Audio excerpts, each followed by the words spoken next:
gross. Oh, hello?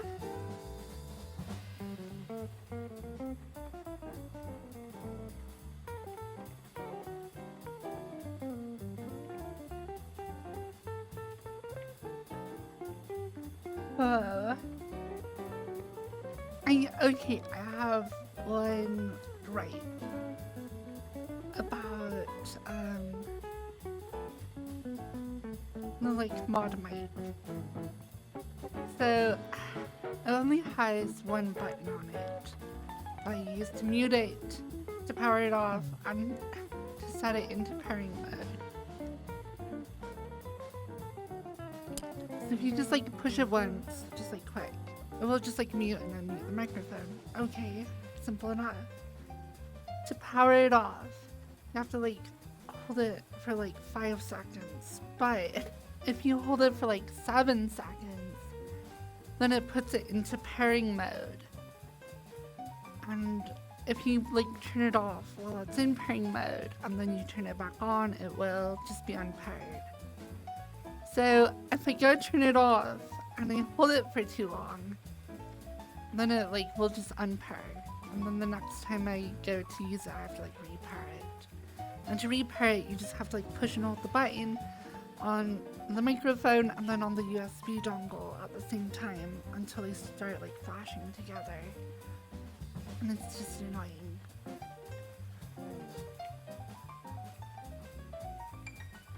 So yeah. So yeah, that is what I was doing over there.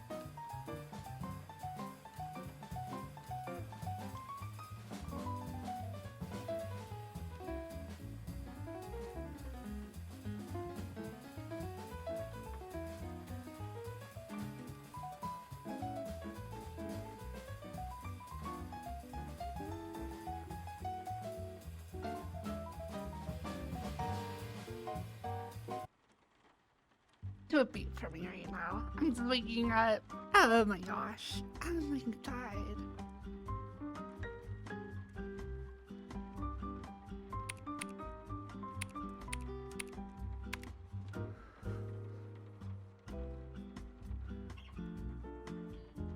Hello.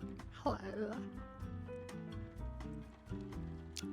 Now I have peanut butter in my mouth.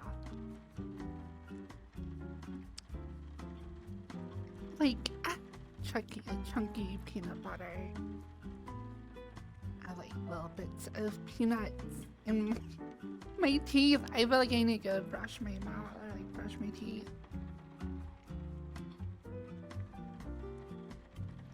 Oh. Oh wow, I guess that's where my subs are right now.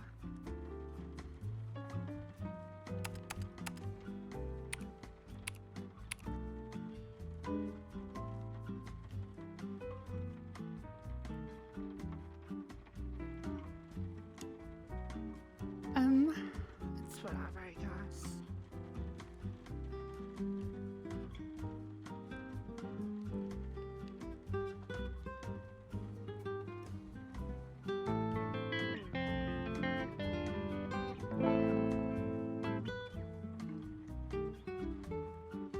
Melon, thank you for 5 subs.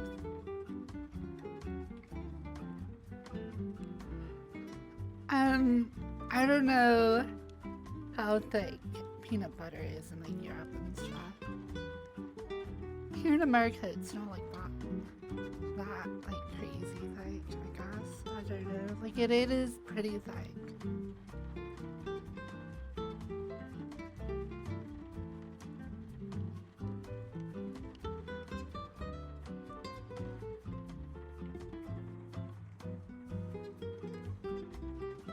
Oh, if you don't have a gap under your bed, then I'll like just cut or like burrow a hole into your like box spring or mattress and like actually just live in your actual mattress.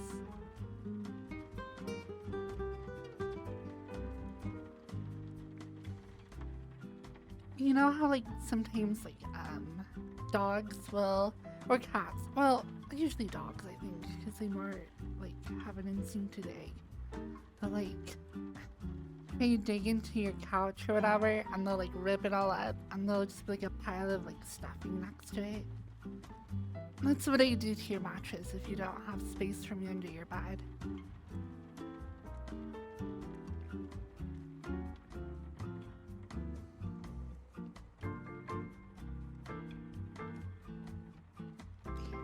Here, I have to blow my nose real quick, one sec.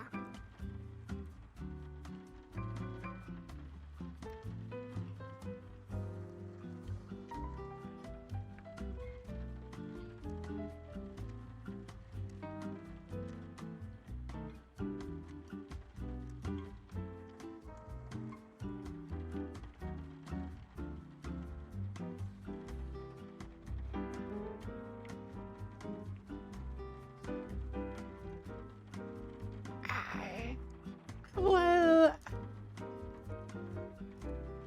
thank you everyone for coming to my stream. Who we have?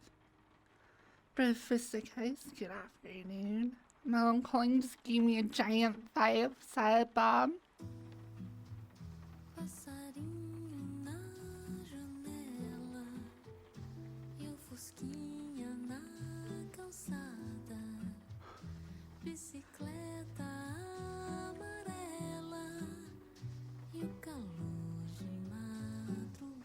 You what now? I'm just going to come in through my back door. Oh, I don't know if I'm ready for him.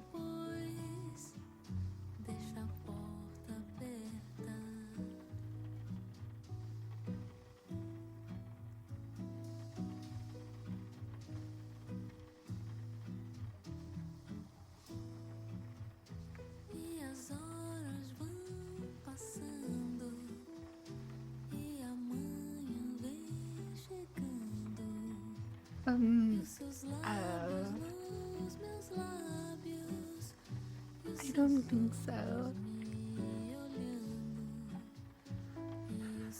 I think, the Krusty Krab is somewhere at the bottom of the ocean, I guess. Is it, like, canon that Bikini Bottom is, like, where they tested the hydrogen bomb at Bikini Atoll and pretty much, like, destroyed the island? Not again.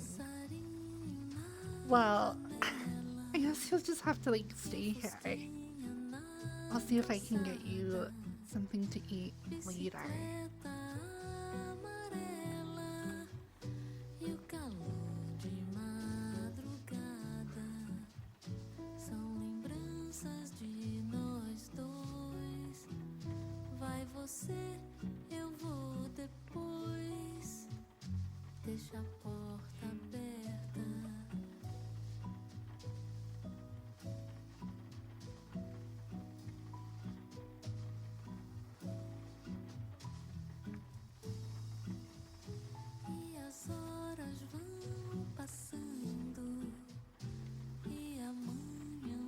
Oh my gosh, I have no idea how to say your name.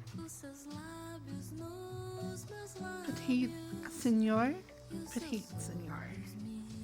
Potato Senor. Senor. Senor. Potato Senor.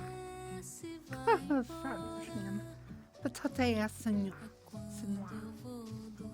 I have no idea how to say the first Senor.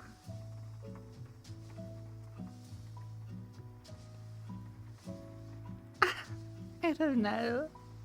I'm more curious if FFP is a good cook. You can never tell people these days now how to cook or not.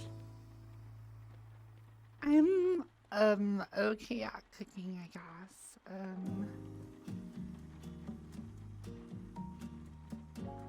I enjoy cooking. My favorite meal to make is like homemade lasagna where I make the noodles from like scratch. Just do like an egg noodle. It's literally just like flour and eggs. And you mix it up and you knead it a little, and then I have like a pasta roller. So you roll it out into sheets. And then I'll do like a bolognese sauce and a bechamel sauce, and yeah, layer it up. And I like to serve it with garlic bread and or bruschetta as like a starter. And like I love bread pudding for dessert. It's like a meal. So like I'll start you out to the table, do like 4 course or whatever, and do like bruschetta as like an appetizer, and then do like a soup and salad, and do like just a really light salad. And maybe I'll do like zuppa toscana, which is just like literally an Olive Garden recipe, but it's really good. It's like potatoes and bacon and Italian sausage, and you do it in like this like creamy broth. And you also add like at the end, you like slice up kale really thin and add it at the end. And you want to keep the big stalks out. And it's a really good way to have kale. That's not like really bad. So yeah, do that for like second course. Do like soup and salad, and then do lasagna with garlic bread at the like main course, and then like bread pudding at the end.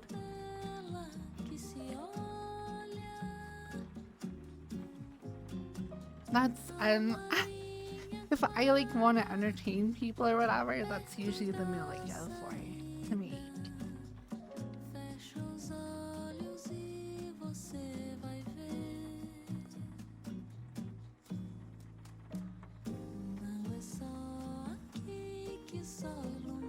What do you say you're a fan of parodies? Parodies, nuts in your mouth. But also, yes, I do like parodies.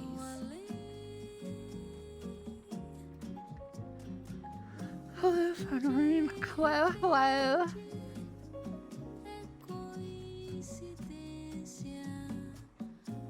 What time should we come over for tea? I don't have like black tea or like English tea or whatever. The only teas I have are like herbal. I don't know if you'd like them. I just do like chamomile tea and licorice and peppermint are the only teas I have right now. I'm actually ran out of chamomile because that's kind of my favorite. So I'm sorry.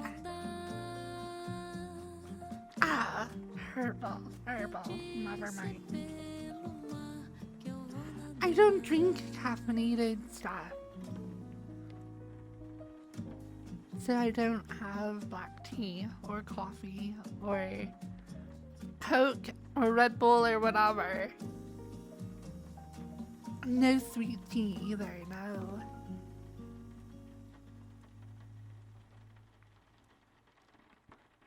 The only liquids I drink these days is like water and herbal tea.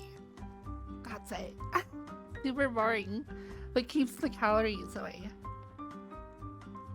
What about Kool-Aid?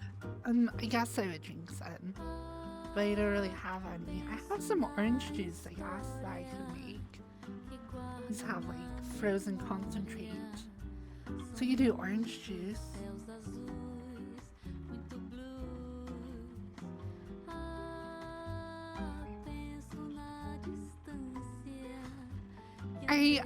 Maybe I would eventually get used to like a fake sugar. They all taste terrible to me.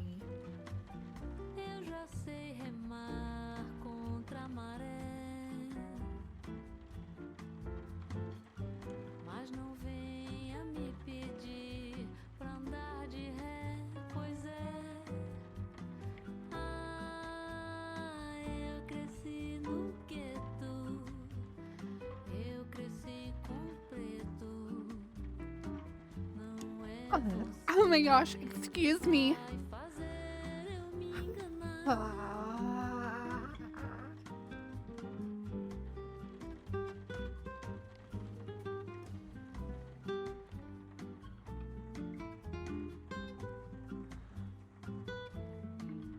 Thanks for this aspartame. I assume that's a fake sugar. Aspartame? Aspartame? I don't know how to say that word, yeah.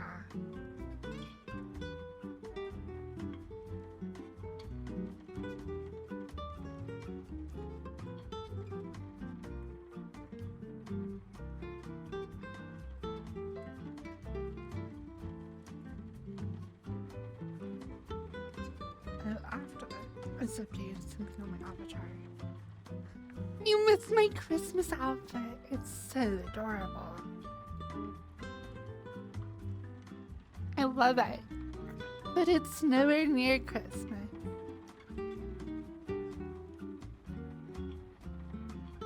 Also not a fan of sorbitol.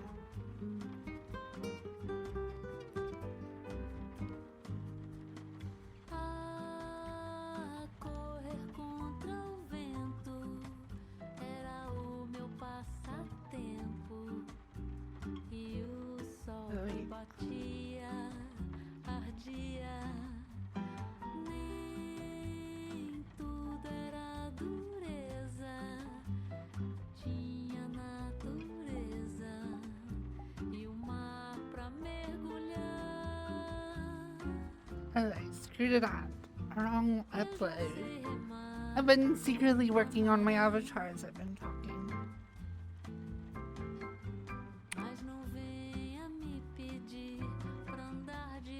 I uploaded the wrong one because I'm big dummy head.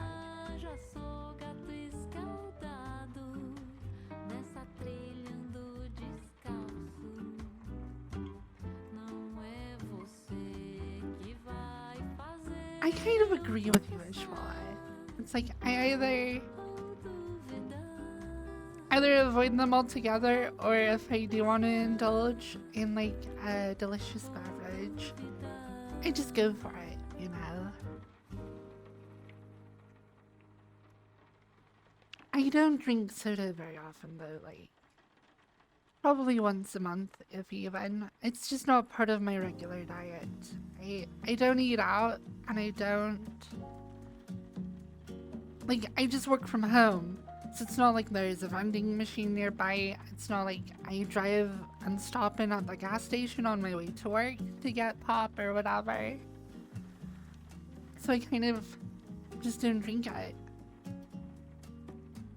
And I just never... I don't know. I just, like, I don't eat out. I just always eat from home. I just have whatever is in my kitchen.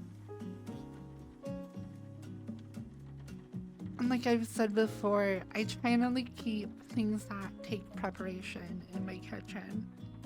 So I try and make it difficult to snack for myself, because I eat snacks way too fast.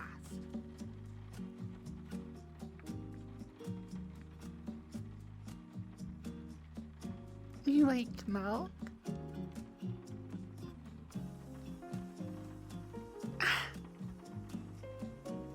Milk.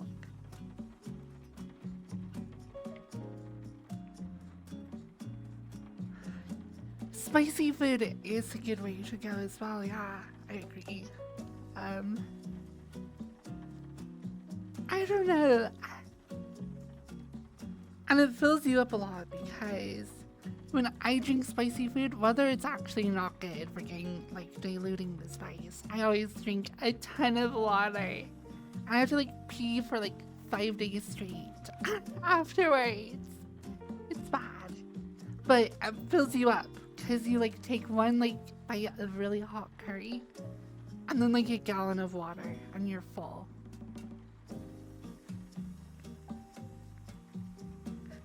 Obviously, it depends on how hot it is though. I don't know. I really do. I drink a ton of water when I have really spicy food. And like,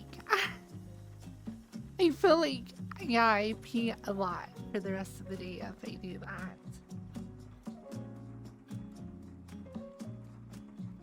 Like, you just like keep having to go to the bathroom. I'm like, I got it again.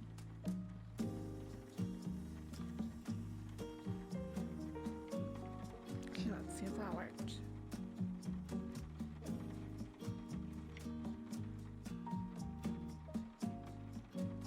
I'm not talking about hot Cheetos. I'm talking about habanero ghost pepper. That is way too spicy. I don't know. I have had periods in my life where I have like acclimatized myself to spicy food. But right now I'm kind of a wimp. I don't eat spicy food very often. Like, back when I was working on arcade machines, I traveled a lot. And oftentimes, I would travel with my like coworker. So we would like go to like whatever arcade, fix their machines.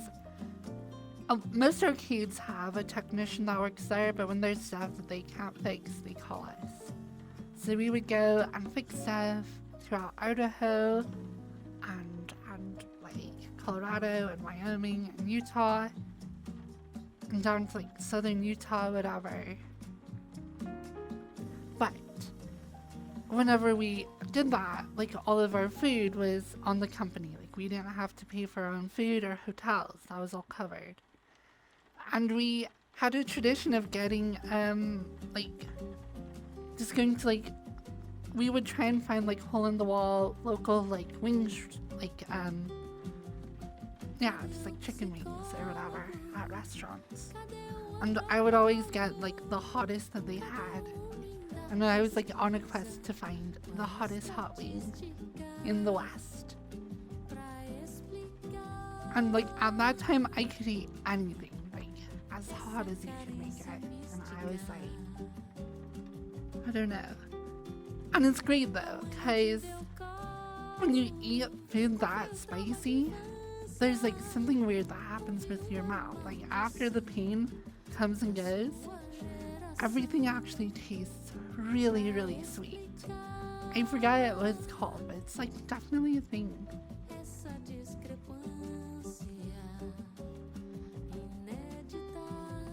I do live under your bed. You just can't find me. I'm sneaky. It's only when you sleep. While you're asleep at night, I'm under your bed, looking at your toes as they hang off the bed, nibbling at your elbow or your fingers if your arm's like dangling off. I give you like eczema because I just like bite at your skin.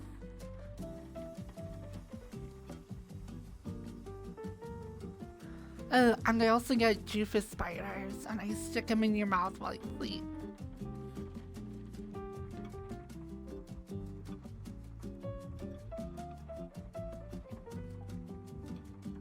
I hear the demon that keeps scratching until I sleep. Oh yeah, I'm definitely, yeah, I sleep under Crumpet's bed as well. That sounds amazing, actually.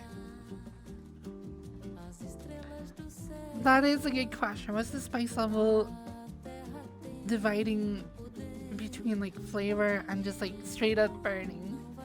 Because right now, I like spice for flavor, but if I go too far where it's like just hurts, I'm not even interested anymore. I can't do it. Like, my taste buds have recovered and now my mouth is like really sensitive to spicy food again.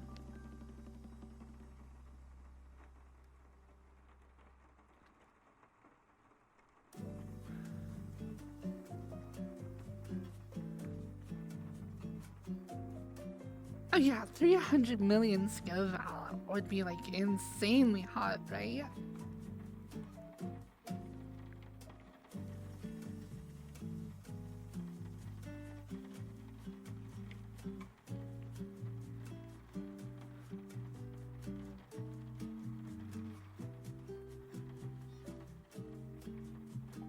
A lot of the sensory organs of your body, it's the way they work.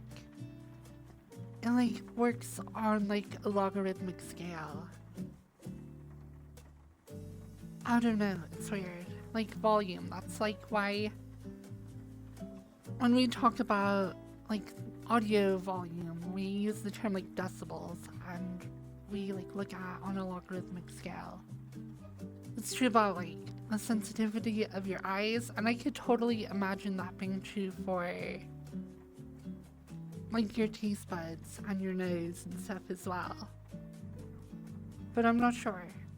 But I bet it is.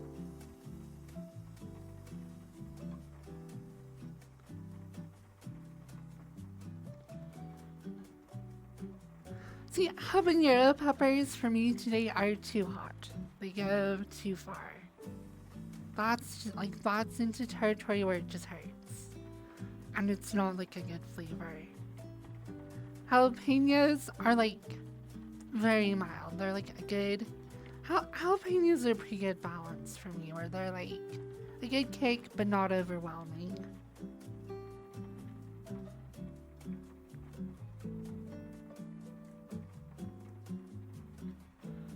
Yeah, jalapenos are pickles in the South, yeah. I think for where I'm at right now, jalapeno is like, I would eat one and I wouldn't like hate myself for it. I know it could be a good snack.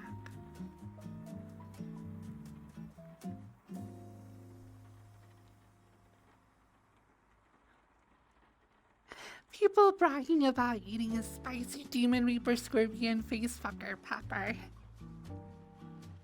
I know, and that's probably legitimately the name of some like specific strain of Carolina Reaper or whatever. Scorpion face fucker. Oh wow, I really want that in my mouth.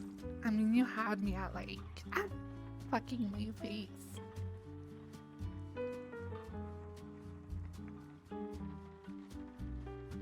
Actually didn't poop for 3 days after eating that pepper and it didn't burn. Oh, that does not sound healthy. I never... Yeah. I remember when I was like a kid and I had... Like, I really like General Tso chicken, and I still do to this day. Like, if we go to like an American Chinese restaurant where everything is deep fried and covered in syrup, I usually just go for General Tso. It's my favorite. But they usually serve it with the little go-to peppers or whatever. And I remember when I was a kid, I accidentally like started chewing on one of those. And like my head exploded. It was so hot. So those are really hot peppers. I don't know what the actual Scoville level is. But when I was young, I felt like I was going to die.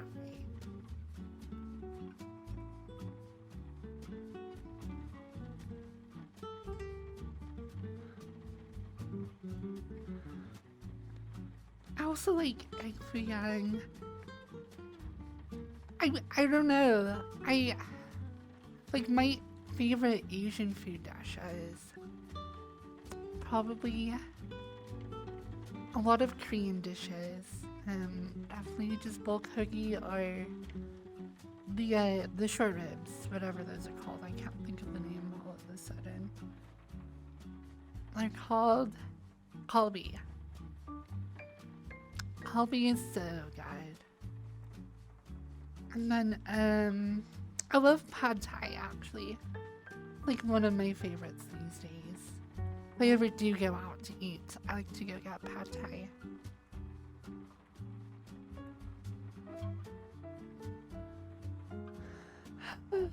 What's your second one?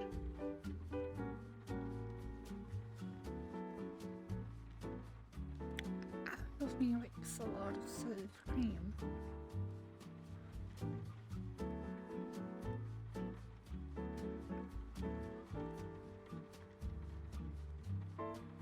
Candied peppers. I kind of like candied ginger. That's really good. And it has a little bit of a kick. Ginger is actually pretty spicy.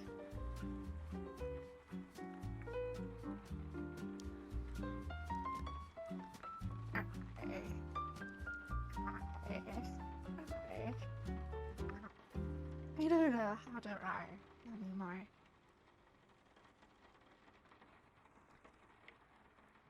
Never mix spicy stuff and alcohol. You will die!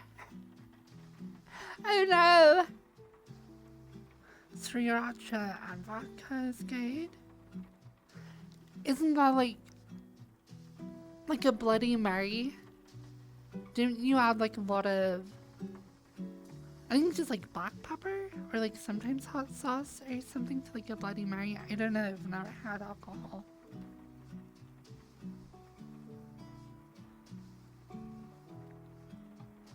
Like having a heavily spiced tomato drink with, what do they add to Bloody Marys? Just vodka?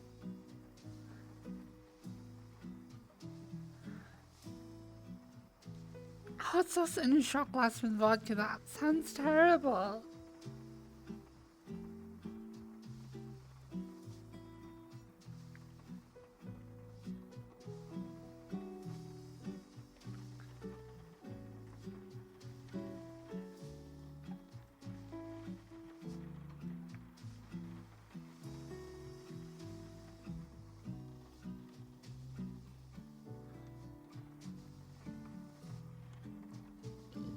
Whoa, excuse me, I totally just burped.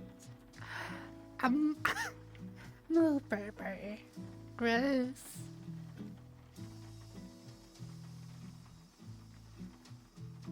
But the real question is how you get on that rim. Wow, that is so cool. Possible ban evader who just got banned and reported for stupidness.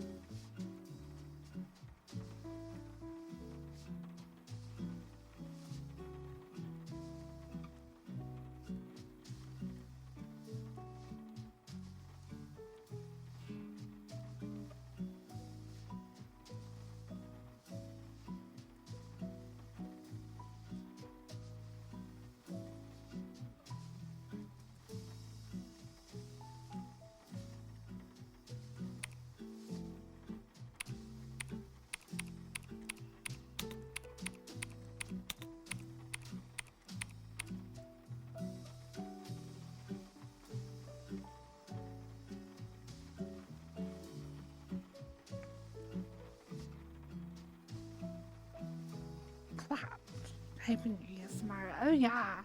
I do just have, it's a fake keyboard. It's just a virtual keyboard.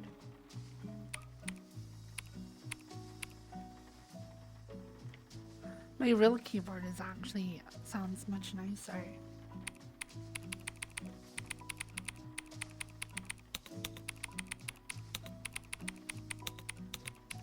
Wow. It is kind of funny though. So this is just my virtual keyboard and it actually has different sound packs. So there's the default one. That just sounds like this. And that's terrible. Versus this other one. Click, click, click, click, click, click, spacebar, click, click, enter, enter, backspace. Click, click, click, click, click, click, click, click, click, click, click, click, click. Oh my gosh, I should keep it on that. Oh, that's hilarious. Click, click, click, click, click, click, click, spacebar, spacebar, click, click, click, click, click, click, click, click, backspace, backspace, spacebar, spacebar, enter.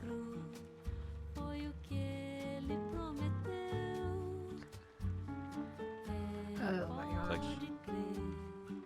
And then just the mechanical keyboard. That's great. Click, click, click, spacebar, enter, click, click, click, click, spacebar. I should just leave it on that one of these days as a joke. That'd be way too funny.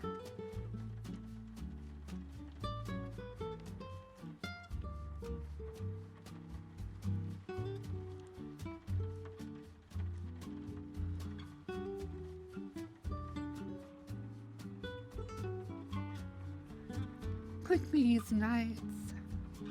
At least it's better than those fake voices people use in their TikTok vids and stuff. Yeah, AI voices are kind of terrible. They're getting better, and I'm sure there are some voice models that are like good, especially if you have... I don't know, like more data going into it than just the text if you have like inflection information and whatever.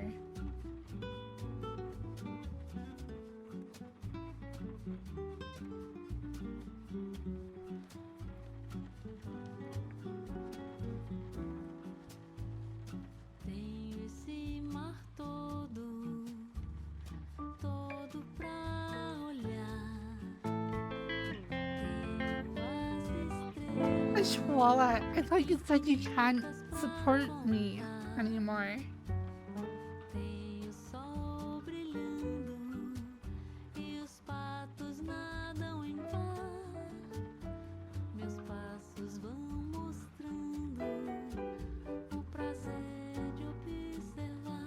I thought you said you can't support peanut butter eaters for breakfast. And that's all I did. As soon as I like woke up, I was like, I kind of slept in, and I was watching a video about North Korea or whatever, and then I was like, I have to be live in like 10 minutes. They're just like kind of like freshened up in the shower, and then like had peanut while I was sitting at my computer setting up my stream, and I was still like 10 minutes late.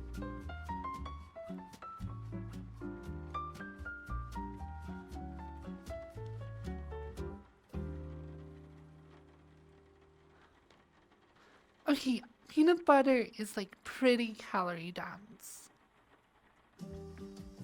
Just like a couple tablespoons of peanut butter, like I forgot how many 100 calories, but it's like a pretty good amount. So for just being like breakfast, I just need to eat quickly. It was useful. I don't have any like toast or anything to put it on. I tried to avoid buying bread because bread is delicious and I love bread. But that's kind of why I don't buy it. Because it's like, I don't know, a lot of carbs, a lot of empty calories.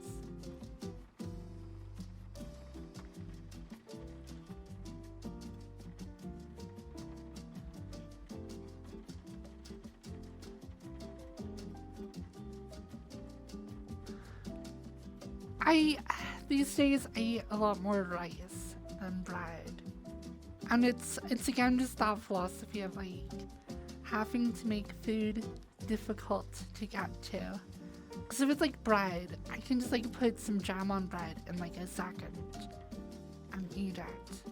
Whereas with rice, I have to like cook it. And it takes 20 minutes. So you just can't like have it as a snack. So it just keeps me from doing that, I guess.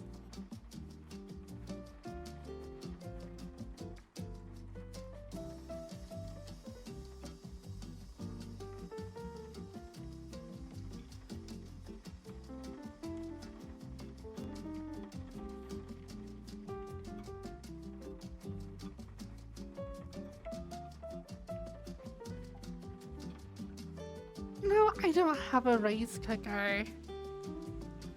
I just cook it on my stove. The rice I get is fine that way. I know that Uncle Roger would totally beat me up or whatever. But no, I don't have a rice cooker.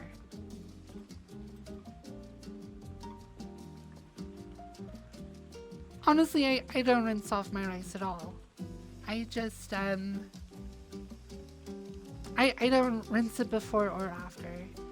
I hear that in Asian countries, it's good to rinse your rice before you cook it. But here in the States, I think just like the health and safety standards are at a point where it's kind of unnecessary to like rinse your rice before you cook it.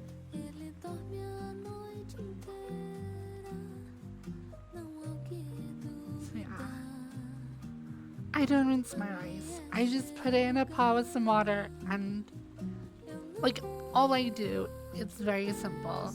I just do a 2-to-1 ratio by volume of water to rice.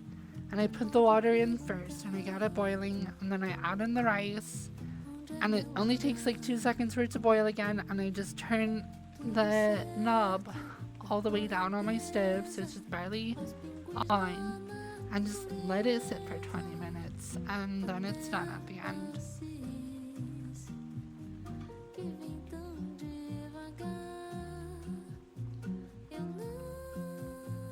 It's to remove some... Okay, I actually like the starch on my rice though, because it makes it clump together better, which makes it easier to eat with like various methods. If I'm doing like, I like to do like lettuce wraps where you like do like bulgogi and like rice and lettuce. And if you have that starch on your rice, then it will kind of stick together a little. And it's better that way, in my opinion.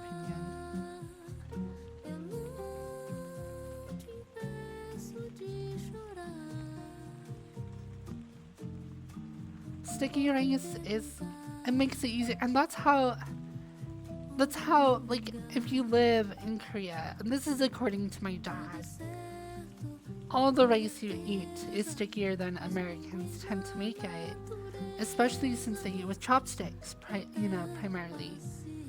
If you have like the way a lot of Americans prepare rice where it just doesn't stick together at all, trying to eat that with chopsticks is a huge pain in the butt. But if you have the rice is like enough starch or is sticky enough or whatever, then eating it with chopsticks is easier because it just kind of clumps together.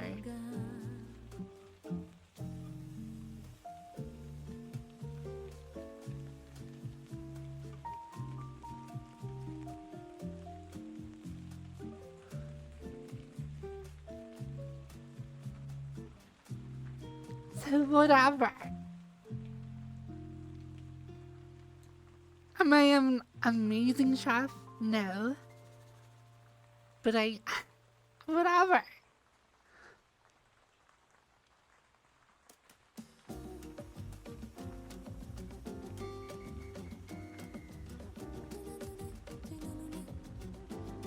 Uncle Roger washes the rice, therefore I wash my rice. Sure. Who doesn't want white sticky things to fill your inside? Oh no. He puts things together for the side.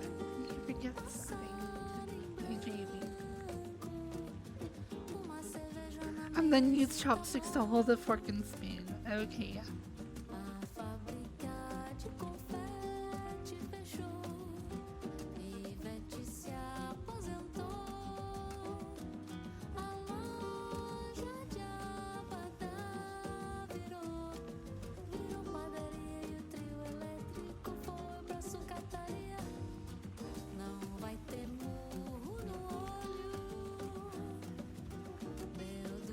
I'm going to be better at like talking and doing ASMR or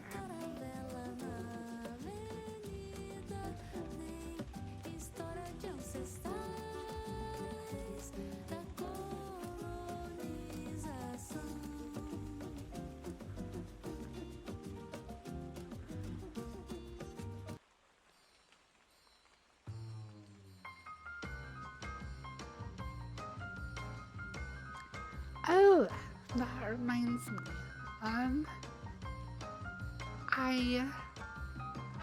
What did I do? I printed out a bunch of stuff for my club. In fact, I have another print that is going right now. Might have already finished though.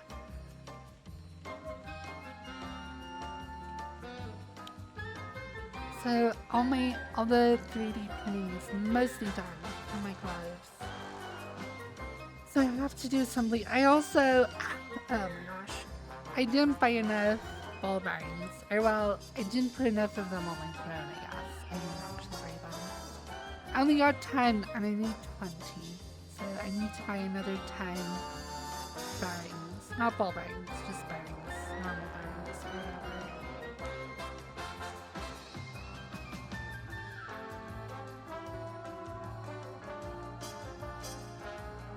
See, that's the problem with peanut butter though, is like, you can't just snack on it. I don't know, at least here in America, the way our peanut butter is. You can just like grab a spoon and just grab a spoon of peanut butter as a snack. The thing is, that's like actually way more calories than you think.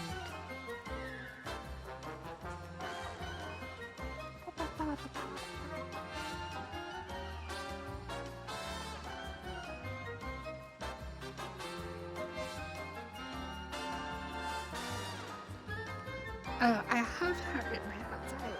Who's that?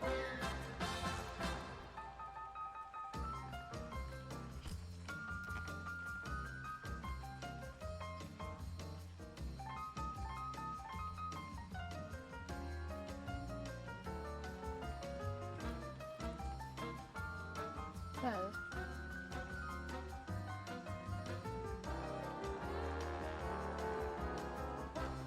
Peanut butter on a bagel is probably okay. It's just like a question of not overeating, you're just tracking what you're doing so you don't go over. It just helps me skip or like stick to whatever plan I have if I make it so it's hard. Just not concept. Because I remember I once had like a whole month planned out meal-wise. And I had it so I could have like half of a Dove bar every day of like just chocolate because I love Dove chocolate. And I ended up eating like 2 candy bars a day and I ate all of them in like a week. Oh no! Because I bought enough of them to eat over like half a candy bar for a whole month. And I ate them all in a week because they're so good.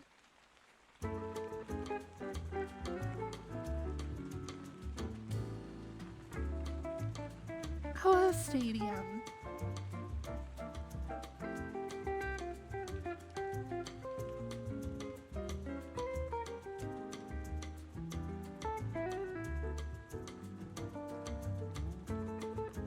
I had a friend once that ate a jar of Nutella, then poured Kahlua into it and drank it. Oh no.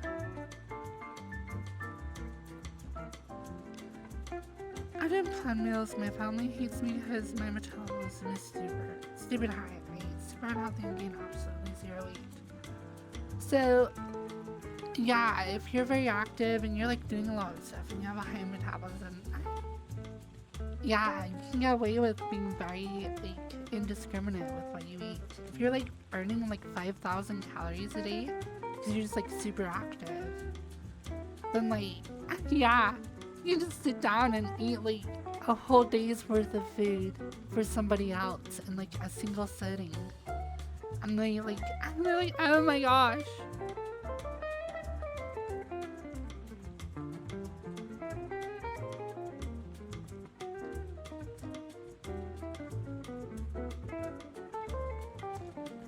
Yeah, not having them at the house. I agree, that's the same.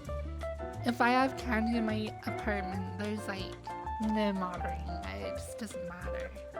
Because even if I have really good intentions, like one day, like tomorrow I'm going to be an emotional, like I'm just too moody. I have really bad mood swings.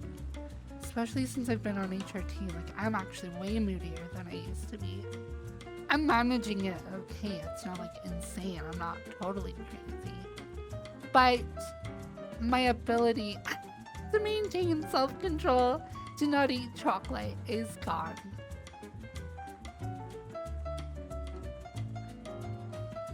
I only have to look at candy and I gain weight. I feel that way as well.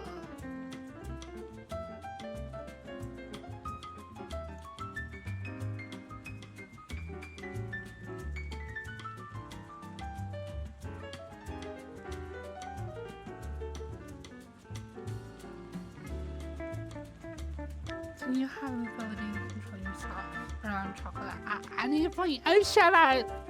Probably not. No. When I was working at Best Buy though, and I was doing appliance delivery, I was burning upwards of like 4,500 to like 5,000 calories a day though. Lifting like refrigerators and ovens and washing machines and dishwashers. And I did that for like 2 years about. And when you burn upwards of 5,000 calories a day. You can have as much chocolate as you want, and it just doesn't matter.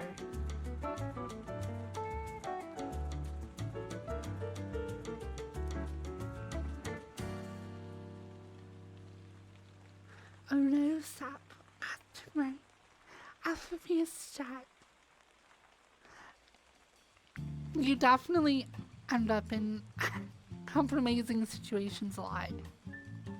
Especially with like dishwashers and washing machines and stuff.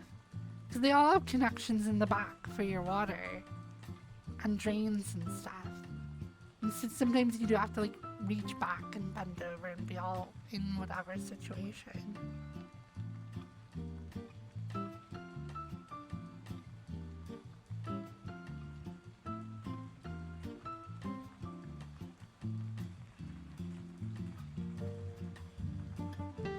Oh no, my addiction is Ben and Jerry's.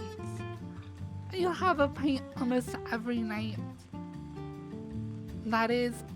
That's a lot of ice cream to eat.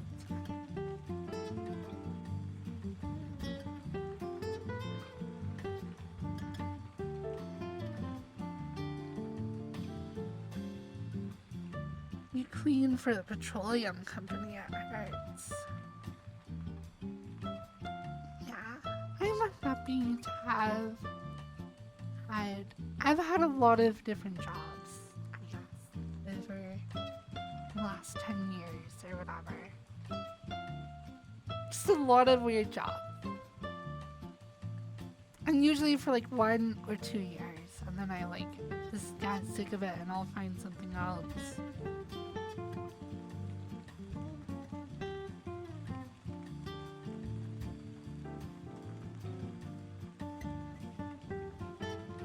So, working out,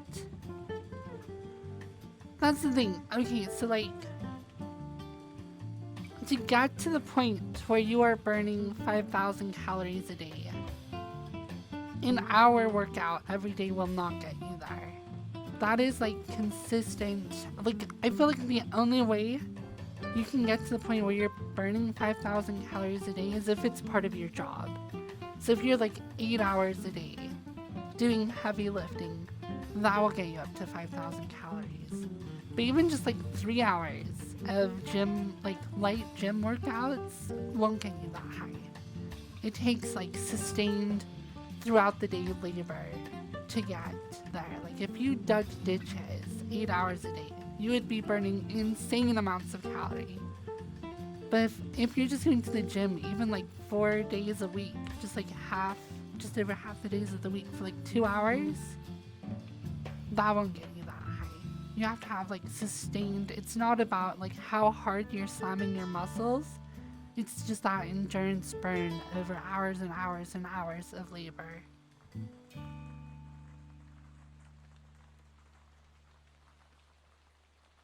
Cause yeah, if you're just doing like isolated muscle workouts to like build muscle and stuff, it definitely will burn calories, I'm sure. But if you want to burn like a ton of calories, you have to be like active for like a very long time. And to the point that's a little bit unrealistic to control your weight with exercise. It's easier, it's I guess more effective to just do it with what you eat and tracking your intake. And then exercise will affect it, but only if you're doing like, I don't know. Like if you work out as an occupation, then I'm sure you're burning tons of calories. If you're like an Olympic athlete where every day you're like exercising for hours and hours and hours a day, then it will make a big difference. But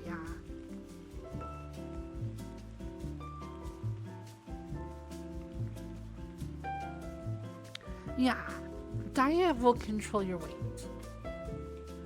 Exercise will help you be healthy.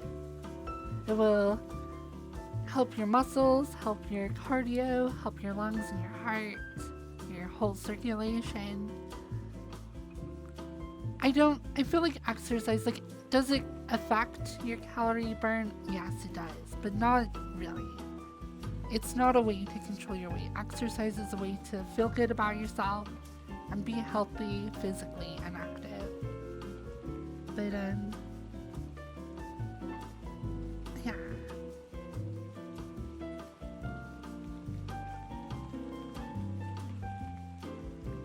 And yeah, of course, depending on where you are weight-wise, different levels of activity will burn different, like, amounts of calories. Like, if you are, like, 300 pounds of solid muscle, then your body is just, like, just consuming calories like crazy, just keeping you alive. If you're, like, just, like, fat and you, like, weigh 300 pounds, you're burning more calories than someone who's skinny, but not as much as someone who's, like, complete muscle cock. So everyone's body's a little bit different, and figuring out, like, there are tons of calculators given your height, your weight, and stuff like that to, like, help you figure out how many calories you burn. And if you're a super athlete, then, like, you actually consult with nutritionists and stuff who will take into consideration how much, because if two people are 300 pounds, they could have absolutely different physiques. But I feel like a lot of the general, like, BMI stuff is good for people who are not, like, insane athletes. But yeah.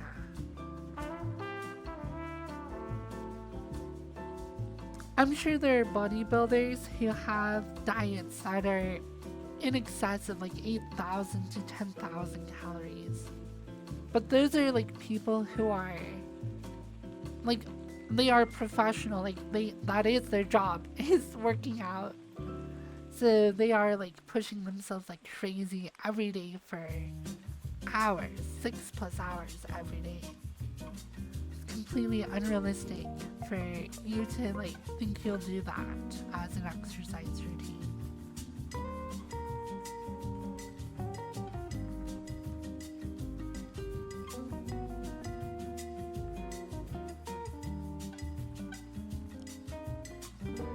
Yeah, I think BMI is good for, like, general people who kind of fit within, like, yeah, but if you're, like, an athlete or you're, like, a bodybuilder or something, then yeah, your body is undergoing and adapting to stress that lies well outside of the norm of what most people are doing.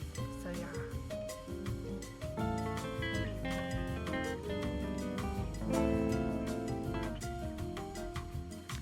Roberto, thank you so much for investigating the chat.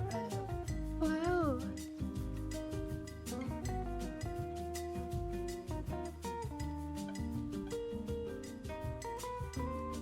You should always go. I'm down 25 pounds since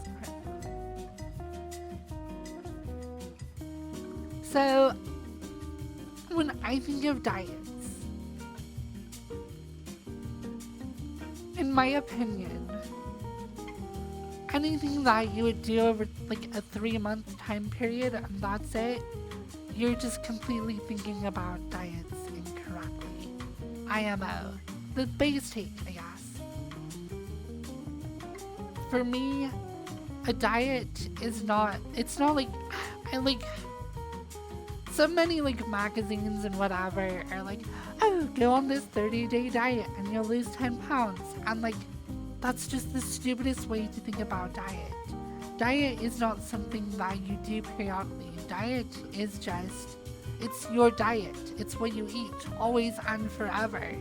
It is a continuous, for the rest of your life, controlling and managing your food. And either you don't control your diet and you just have an uncontrolled diet, you're still just, you're on a diet. Like, the term of being on a diet, I just don't like that. Because diet should just be a word that's, it's just like a way to describe what you eat. This is my diet. And it can be uncontrolled and full of pizza and ice cream or whatever, or you can have a more controlled diet. But you're always on a diet, because you're always eating, you're always metabolizing. It's just part of being alive.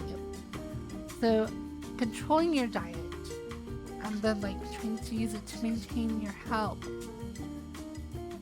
It shouldn't be called being on a diet. It should just be taking control of that like aspect of your life, I guess. I don't know.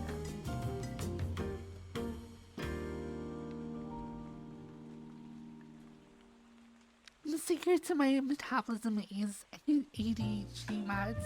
So technically yeah, I'm sure various medications will change that.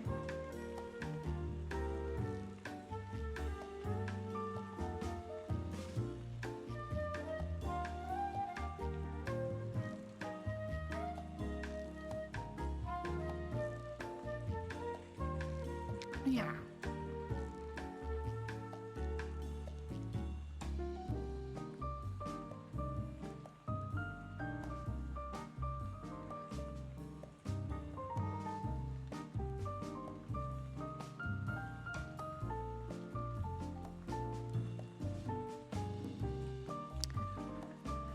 I love pizza. It is really good. But I only eat it like when I'm with friends, I guess. I don't know, working from home has changed my lifestyle, like a lot. And in a lot of ways, I'm actually a lot healthier.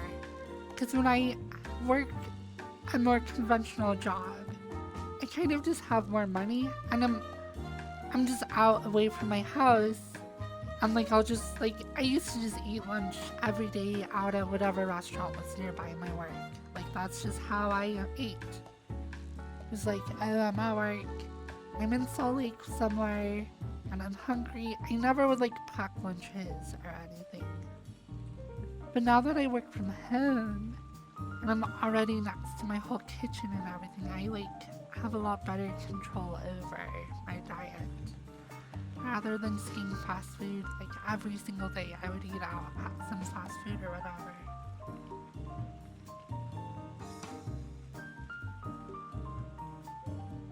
I was only missing out on FB. I'm not really on a diet. I have liver and pancreatic cancer. Oh my gosh. My mom had,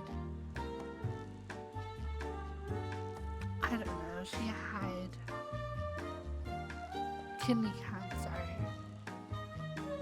But apparently like they took out her kidney and a lot of the like fat around it that had like weird, I guess, tumors. And so far she's gone to like various checkups and everything is clear. Like they don't see any other like metastasized tumors anymore, so I don't know.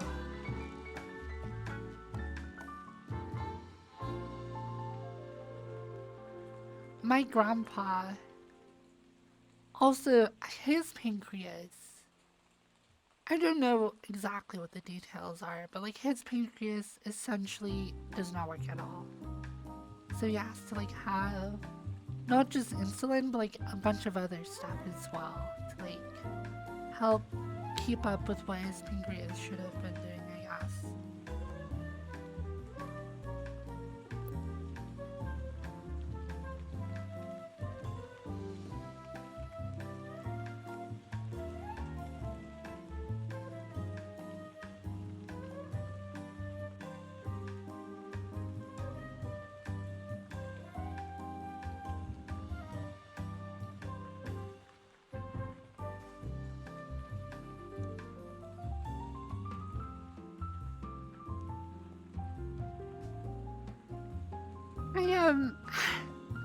I have a lot of, I don't know, I'm not proud of. It's just simple and easy and like, whatever. Usually for breakfast, I will just shred a potato with just like a shredder and just kick that with like salt and pepper. just make like hash browns, just like super fast, easy. They're not very good hash browns though. They're not like a whole thing. I didn't season them very well. I didn't put a lot of effort into them. It's literally just like some oil in the pan, a potato, and salt and pepper. And that's been a lot of my breakfast. Or I'll just do like 2 eggs, and I'll prepare my eggs like in a lot of different ways. My favorite is just like an omelet though. But I've eaten that so many times.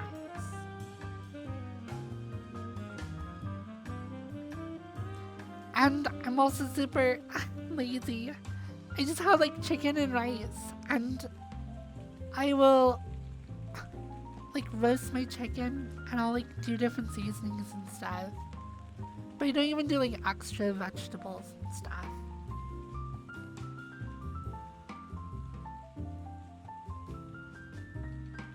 So, scrambled eggs are really good.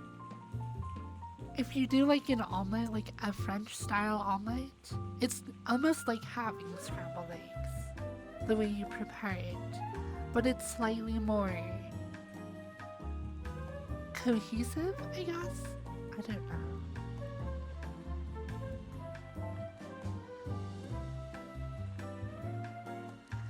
I love broccoli. Okay, I do not eat a lot of produce, and I'm sad about that. It's just... my produce, I hate it because it doesn't keep very long. So I would have to go to the store every week to eat produce regularly.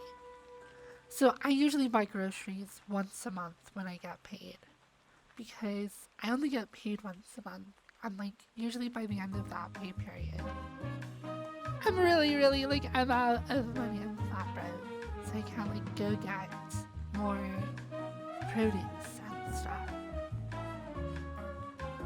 So usually for 1 week I'll eat like a little bit better. I'll have stuff like broccoli to go with my chicken, or like whatever.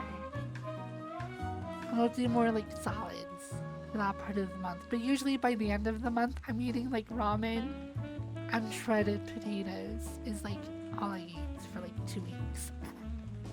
It's not exactly good. I like chicken and rice because I will freeze a lot of chicken and that'll keep for forever. I feel like apples don't last that long. Maybe like... I don't know how long an apple lasts on a counter in a fridge. Apple slices are really good though.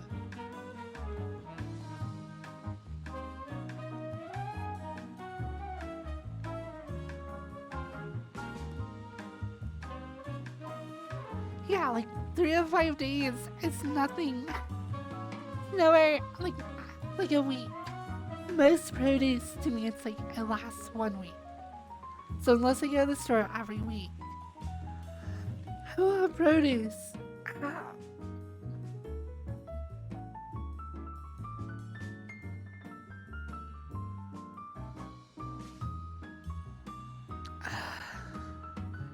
I've had apples last a long time, weeks. Peanut butter on apple slices is delicious, and or cheese. You go to the store every day, that's crazy. I think going to the store once a week would be good, or maybe every 2 weeks. I usually just go once a month though.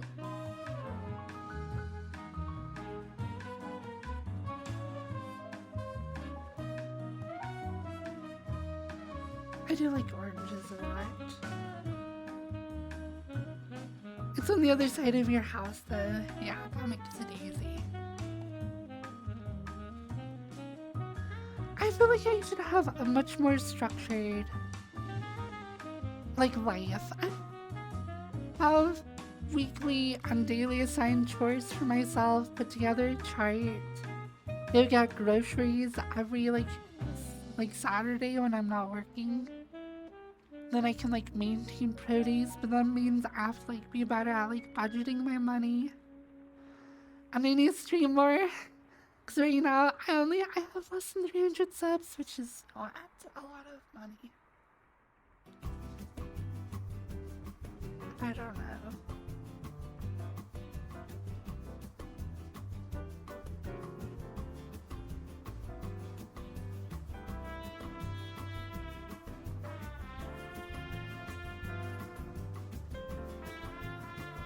These would be from VR, more primitive stuff that you don't need.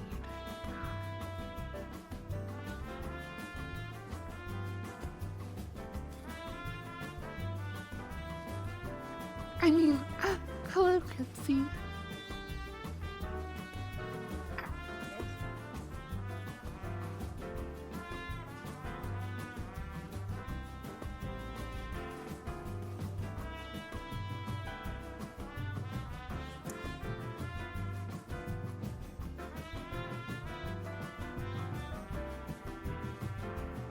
I think I want to go dance.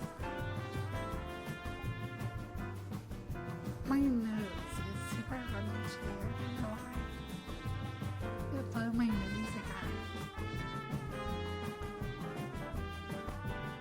Alright, let's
you.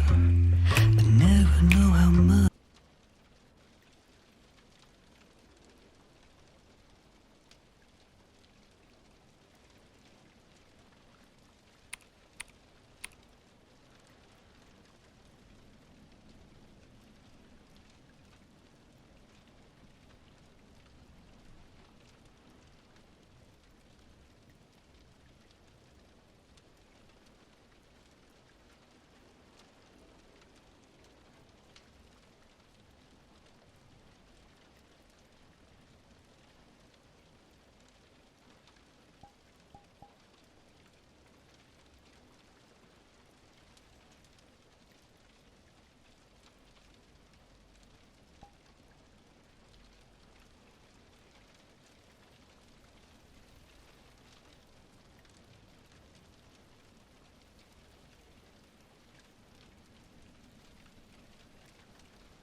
You.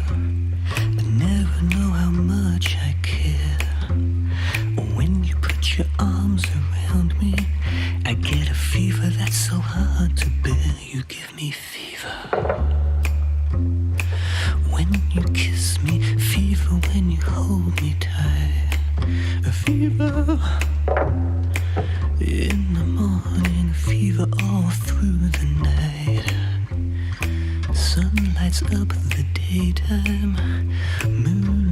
lights up the night. I light up when you call my name, and you know I'm gonna treat you right. You give me fever when you kiss me, fever when you hold me tight. Fever in the morning, fever all through the night. Everybody's got the fever. That is something you all know. Fever isn't such a new thing. Fever started long ago.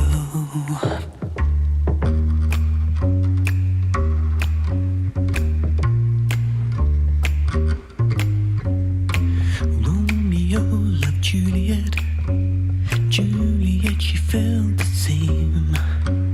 When he put his arms around her, he said, Julie, baby, you're my flame, thou giveth fever. When we kisseth, fever with thy flaming youth. A fever, I'm a fire, fever, yeah, I burn forsooth.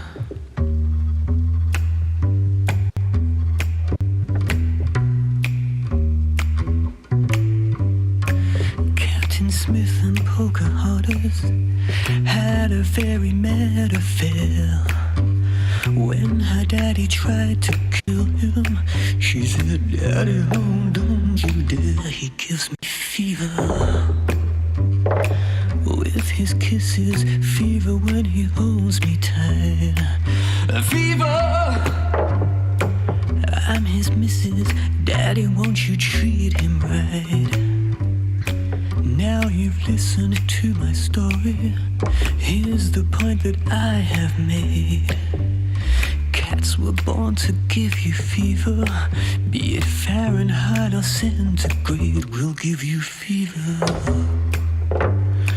When we kiss you, fever, if you live, you learn. A fever till you sizzle, what a lovely way to burn. What a lovely way to burn. What a lovely way to burn. What a lovely way to burn.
Oh my gosh, that's being your last track. Okay.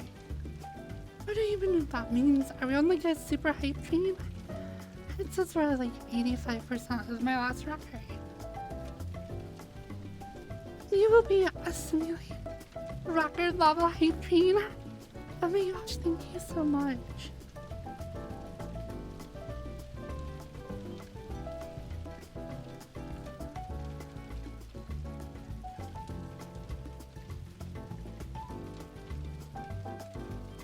Wow! Oh my gosh. Classic Firefox dancing. Played with technical issues. My headset blacked out like 3 or 4 times. Wow. 89% of record. Only 1 minute left. Thank you so much, everyone. Fluffy. And I was 3 games. Thank you so much for 300 bits. That's so nice. I want to see what happens if we have 100%. Only like 30 seconds left. Wow. It's really cool though. Did the right Borg designation got posted in Fox's Discord? Eclipse, thank you so much for giving them a sub. 100%! Wow, hype train! Pog!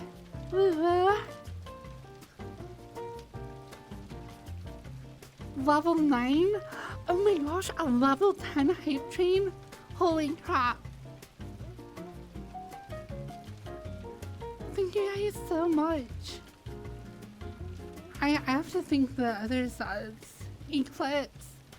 Thank you. Oh my gosh, you gave 35 subs on top of the other ones you were giving earlier. Thank you so much. Who else? Thank you. 35 subs is so many subs. Love you, but oh my gosh. Plus another gifted sub from Eclipse.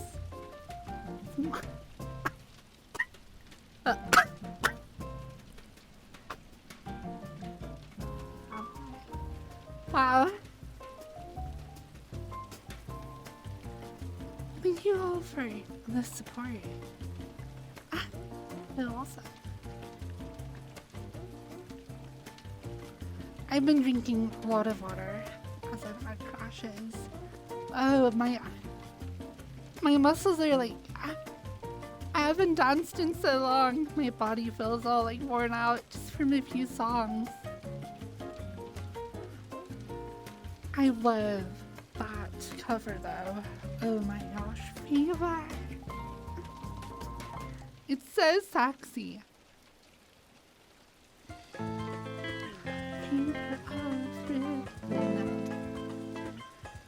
Wolf Snake, thank you for 5 subs.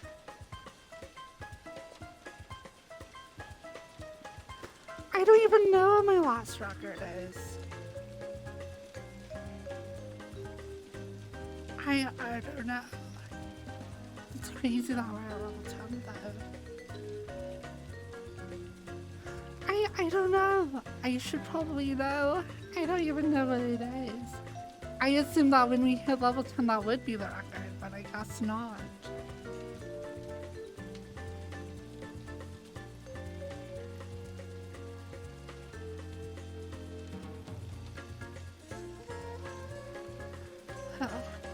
Not like sweaty. Oh.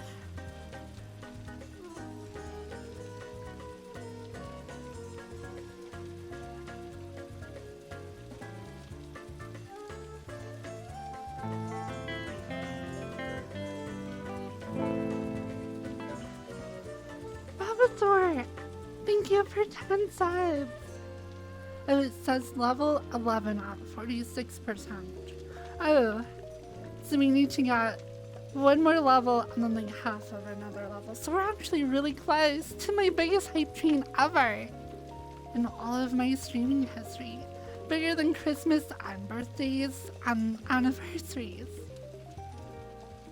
Thank you all so much.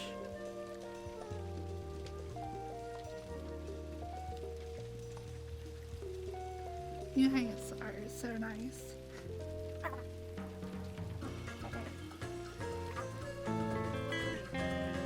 Eclipse! Oh my gosh! All-time record shattered! Holy crap, Eclipse! Oh my gosh, I hope you're not spending more than you should, but thank you so much! That's like 100 subs today alone! Holy crap. Thank you so much, Eclipse. A mega giga chat coming in shattering records. Wow, I totally didn't expect that today. Just out of nowhere. Thank you so much, Eclipse. Wow.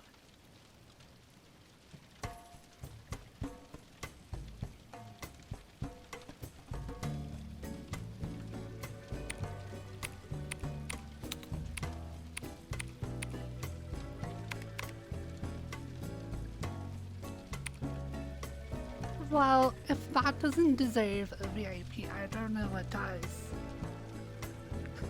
Thank you so much. Wow, we came in from like so much decay from Christmas, and you guys are like, oh, don't worry about that, Fox. Thank you so much. Level 12 hype train. We're into double digits. That's so cool. Have they eclipsed the record? I guess they certainly did.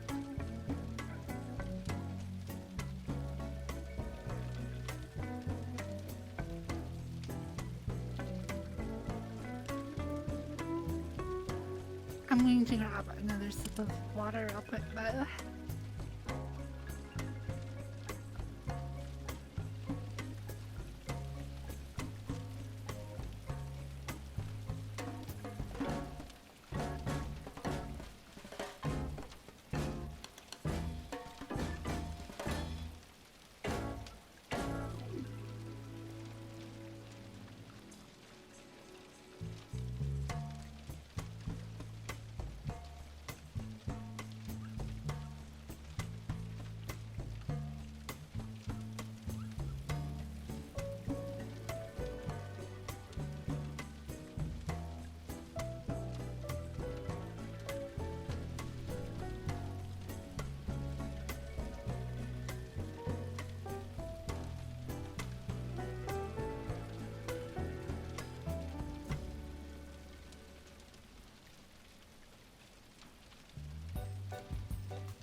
Dancing actually, it makes me feel so good.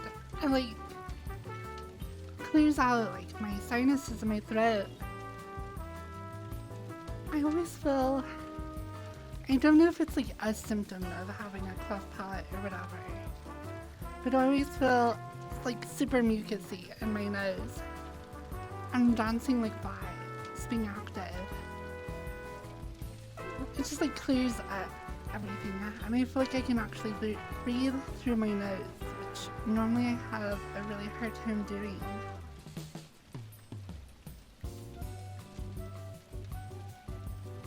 Good start of the weekend.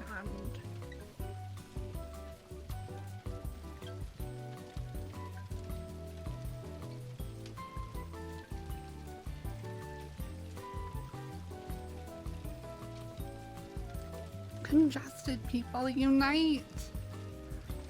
Oh no. I love this world. That has one of my favorite outdoor areas. I might make this my new home world again.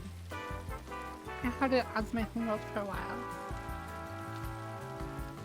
And it's so cozy. Has a really cozy interior. And this like really pretty exterior. They did a really good job with the like fog. So that even though there isn't like a very detailed background far away, it feels like you're just in the middle of like a forest with like a bunch of rain and fog, and it's so cozy.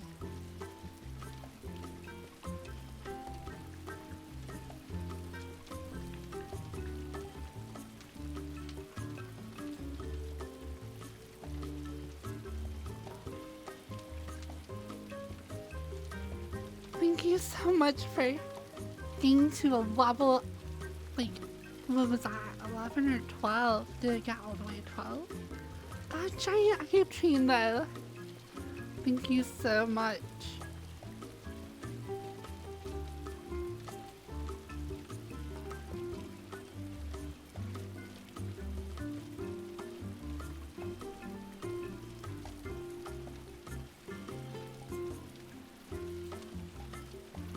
I really miss having my nice nails. For doing handy and smart. ASMR.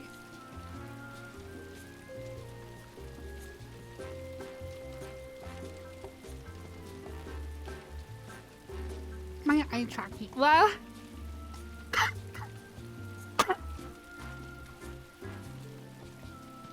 you stuck out. I totally messed up on this avatar. Wow.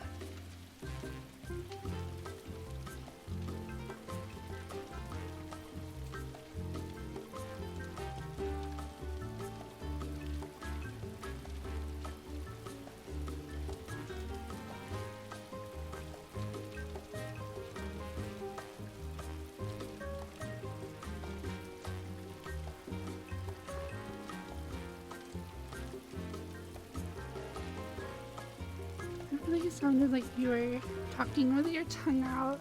Oh no.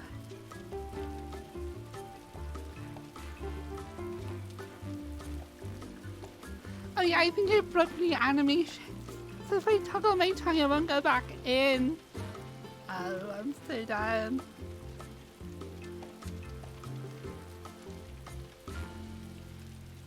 Fuck this one.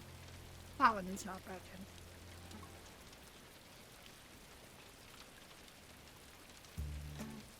My eyes are going crazy.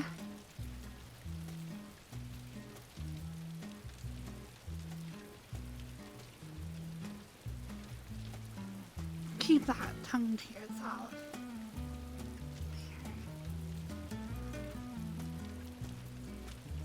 I just want to update my new avatar so that my nails look better. My nails kind of look really crappy on my new avatar.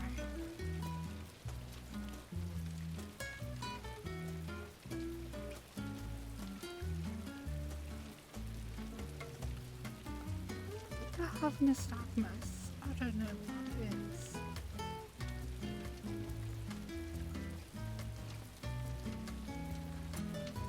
No, I don't think it's because my eyes are doing that IRL. I think it's just the parameters for my face tracking are kind of weird.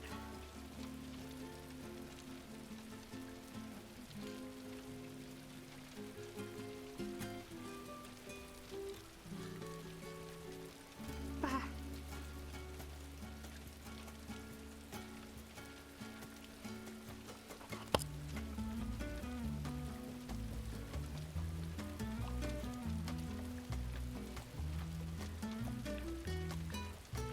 Uh-oh.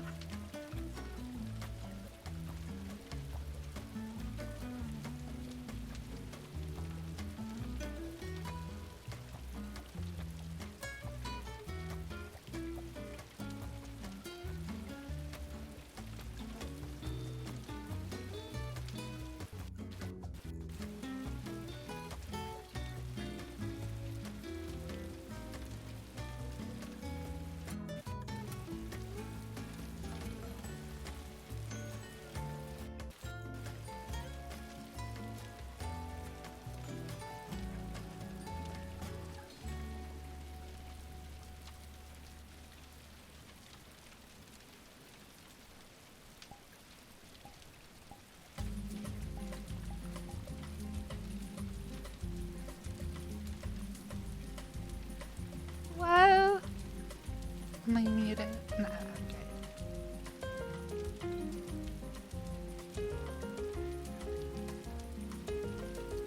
Hello, Ozzy.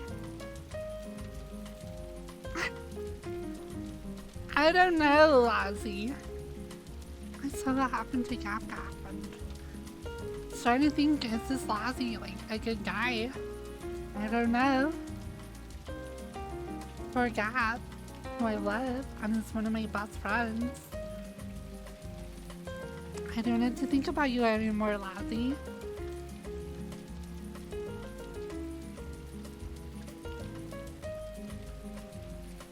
I'm doing my girl dirty like that.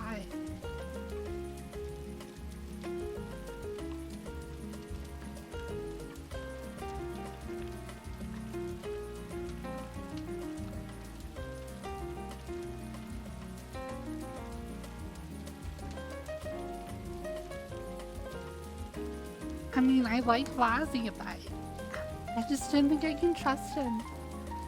I just didn't think I could ever be like, I don't know.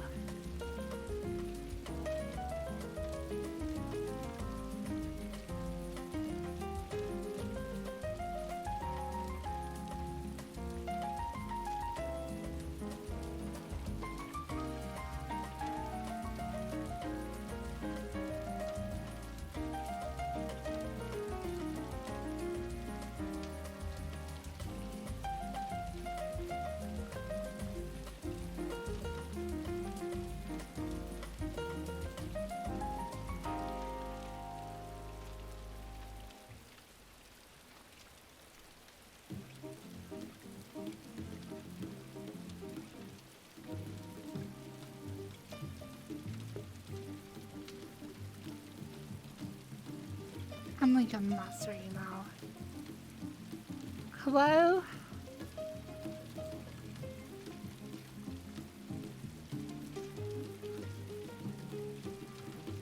Hello? Hi. Hi.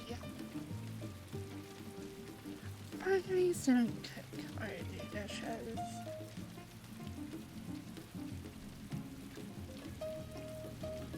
No, I don't know.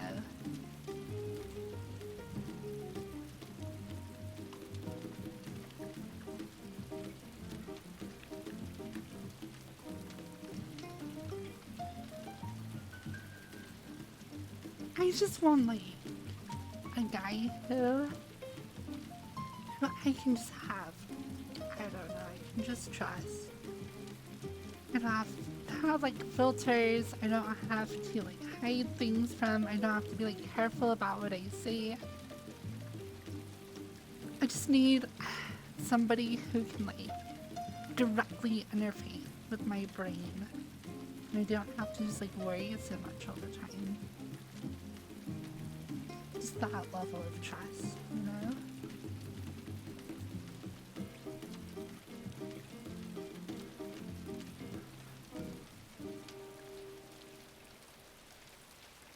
Well,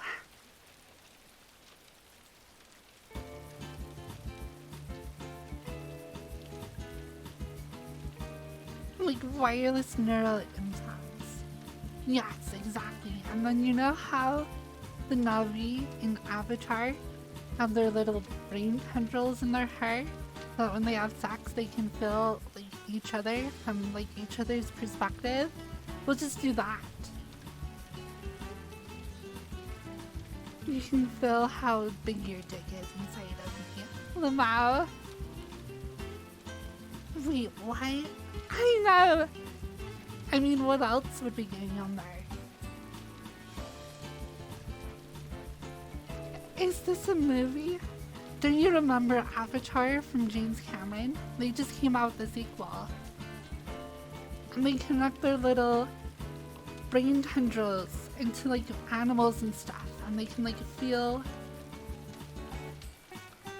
like, I don't know, the animals feel and stuff. And then when they make boom boom in the jungle together, they connected their little hair tendrils.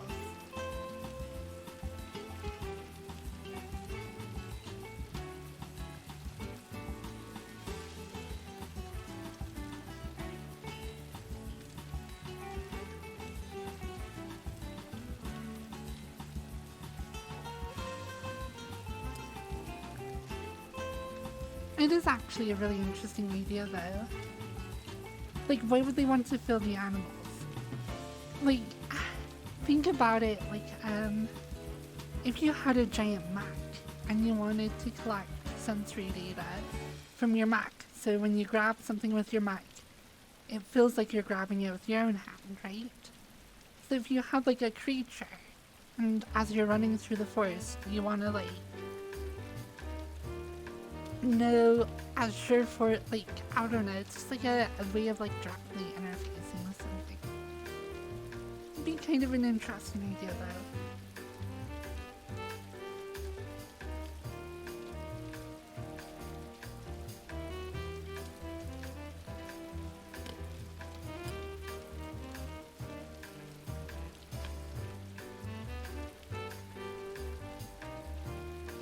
I mean, call me old-fashioned, but I just want a area where we can sit down together on a couch and untangle our neural nets together. That's all I want.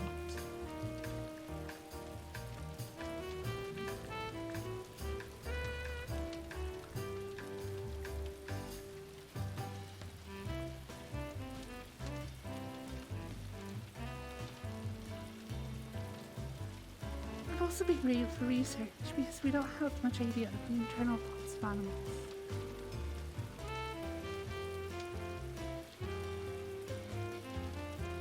I don't know, for FFB she'll stop streaming then.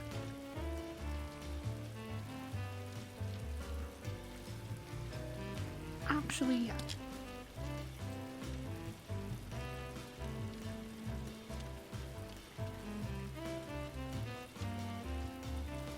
the truth is, if I can clear my throat. Gross.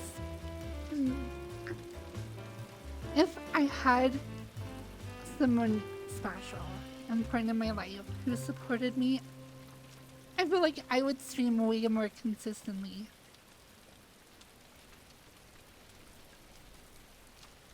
If I were actually close to someone again. Because it really boosts my like self-esteem and stuff. And I need to not be so like dependent on stuff and like codependent like that. But truth is, if I were in a relationship with somebody in VRChat, I would probably be a much better streamer. Alright, Cripsy. I'll see you. Yeah, I'll see you on Sunday. Cripsy is gonna show me their map. And we'll talk about all the like what goes into like map making and how they did stuff. And I'll also get scared out of my brain. I'm not looking forward to it. I would love to learn how they did the AI and stuff for their monster. If they really put together like I don't know, I would be really interested to know how they did it. How they scripted all that.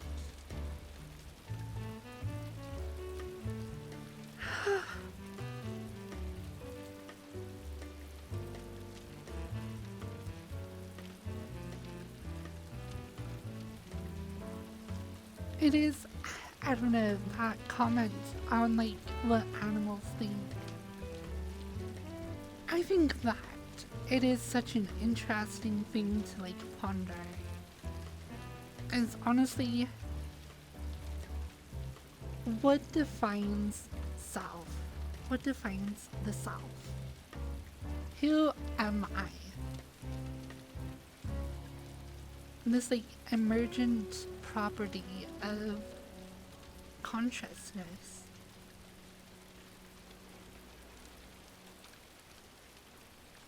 If I lose a single brain cell and my brain changes, am I still me? Because that's happening all the time as I learn and forget and age. A lot of the synapses are, there's a lot of plasticity in the brain, so like a lot of things are constantly changing. And if it is the ship of Theseus, yeah.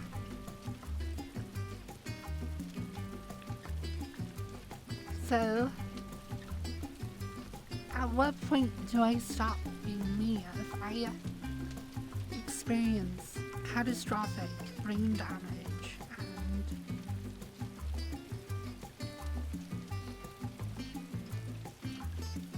like I don't know. Would I still be me? Would I be different?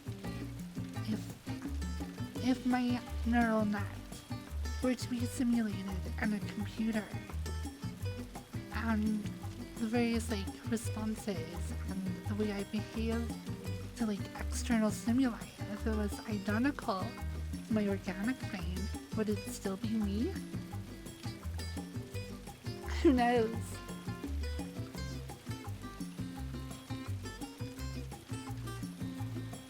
Well, according to my .info on a Twitch channel, whose average have video games, what makes you better than me? I'm terrible at video games.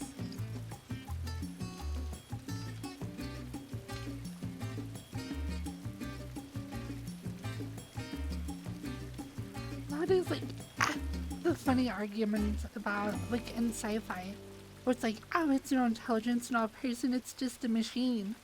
And it's like, yeah, well, all of us are. We're all machines. We're just like weird, funky, wet, mushy machines. So I don't know.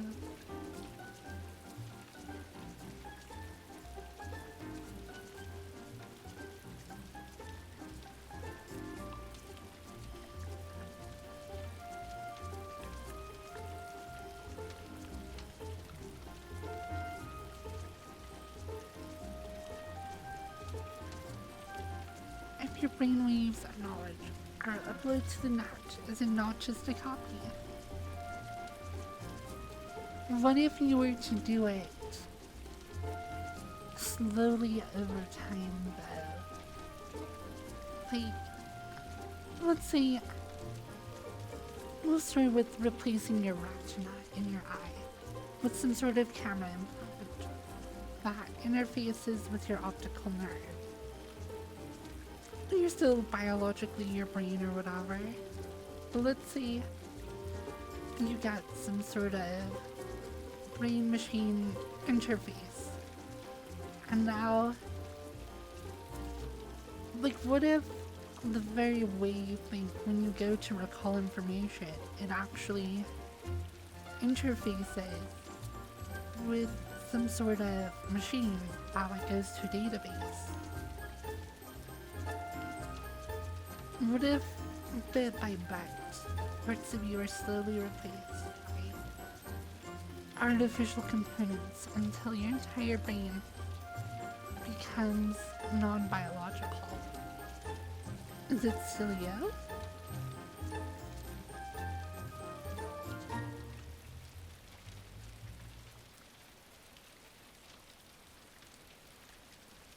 Because I guess there's something to be said about the continuity of the process of consciousness.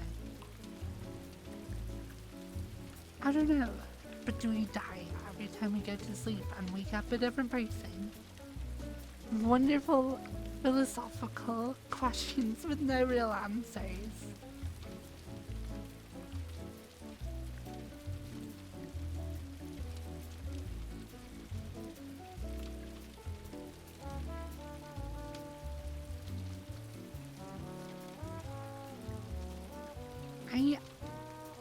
I think, yeah, it's weird how,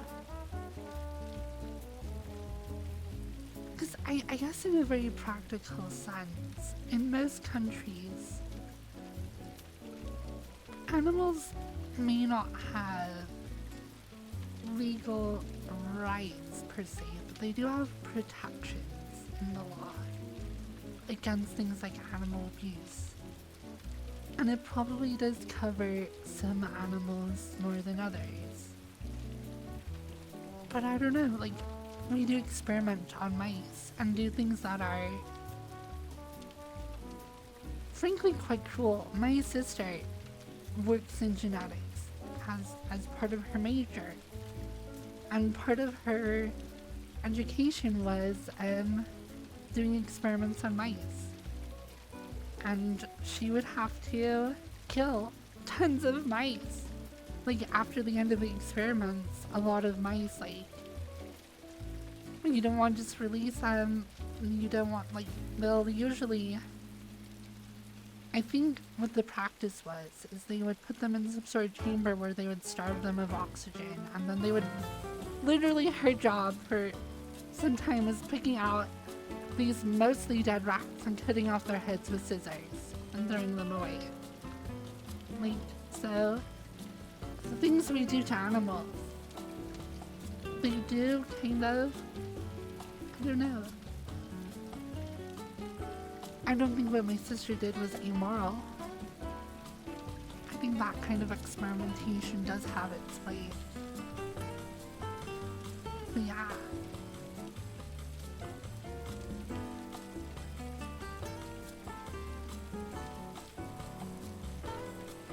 I think cutting off their heads was just like... The thing is, we kill animals all the time to eat them. And... yeah, cutting off their heads is, I guess, because I'm sure there are checks to be like, well, make sure that you kill them humanely. And cutting off their heads is a fairly humane way of making sure something is died.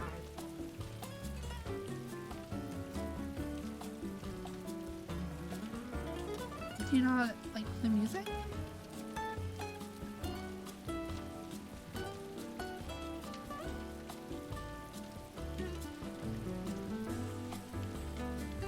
Yeah, I don't know. And also, like, there are people who kill animals as, like,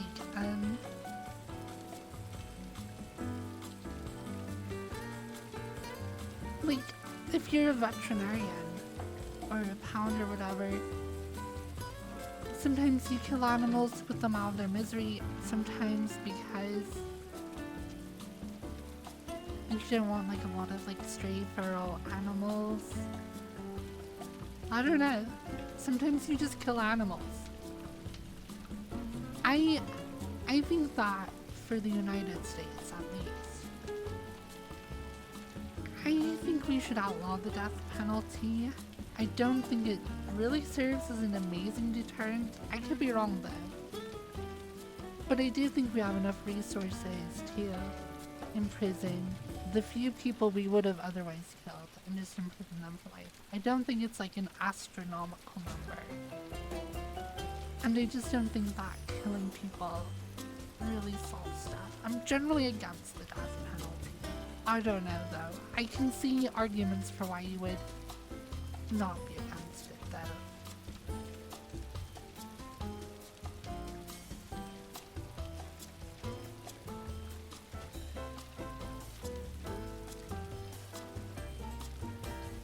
But yeah, like, what about something like assisted suicide? Or like, if you are elderly and in great pain, you have some sort of disease that either the resources don't exist or just no known cure really exists, or any potential treatment is more likely to harm you than help, and you're just like in pain and you want to die. Yeah, I feel like assisted suicide probably does make a lot of sense in a lot of cases. I don't know.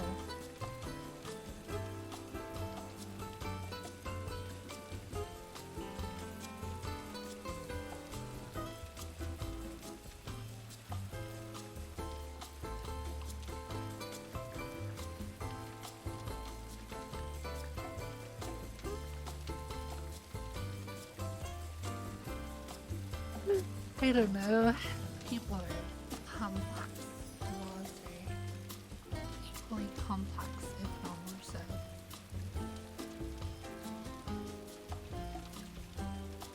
I'm feeling all bummed out now. I know, I'm sorry. This is who I am as a person. I am eternally bummed out because I'm always overthinking things about morality, mortality, and whatever. I'm always like, what is right? What is the purpose? Is what I'm doing meaningful? Am I doing things that are wrong? I don't know.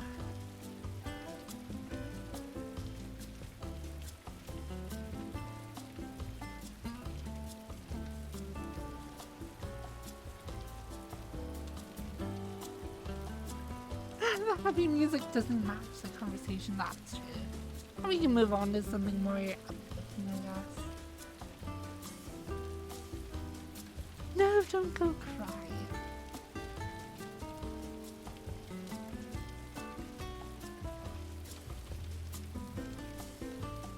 I don't know.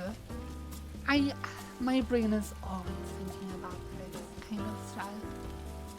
And like a lot of my YouTube videos, most of it is science, but there's also a lot of like politics in there as well. And like I try, I don't know. I've been watching a lot of stuff about like China and Korea and Ukraine and Russia right now.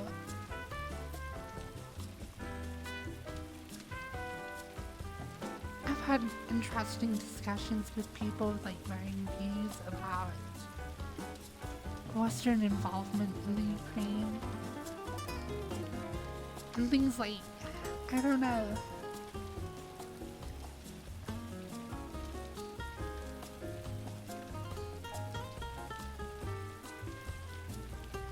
Heavy topics though.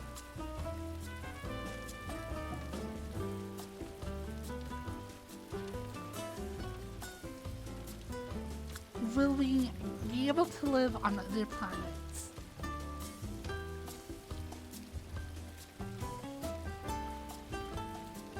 I think eventually. I don't know. There's a barrier of economics when it comes to settling another planet. And it is the difference between how easy it is to live on Earth and how easy it is to live on another planet. And right now that barrier is massive. It is wildly expensive to try and live on another planet with even the most absolute minimal levels of security, safety, and comfort. If you were to live on Mars today, you would have to spend billions of dollars, and you would live with minimal comfort, minimal safety, minimal, it could be done, but right now, the cost and technology of trying to do so makes it absolutely unfeasible. Like, it makes zero sense to try and live on Mars right now. So, unless the Earth becomes a really terrible place to live, or if technology makes it so it's much easier to live somewhere else, then I think eventually it will make sense to do more than just small level exploration, which I'm a huge fan of. I really want to see people go to Mars. I want to see it be explored. I want Venus to be explored. I want to see just, I don't know, the problems of living in space. I want to see engineers tackle them head on. But I think we're a very, very long way away from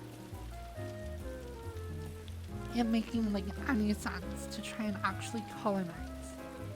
And I use the word colonize as in like people living and dying there, having children there. Like I think like scientific outposts will happen, and potentially military outposts. But like straight up full on colonies, I do not see that for a very long time. Even if like Elon Musk makes getting to Mars much cheaper, there's just not enough incentive to like want to live there. It's just too economically difficult living there. Like if you could get to Mars, if you had a free ticket to Mars right now, the prospect of living there would be, you would have to work every hour of every day just to hope to stay alive. And even then, you would still have to have tons of resources poured into the project around you to try and like build out habitable like environment at all. Like it's just an insane endeavor with very little value coming back. So I think exploring that and engineering and like finding ways to make it more viable are worth doing. But like it actually doesn't make sense to do right now.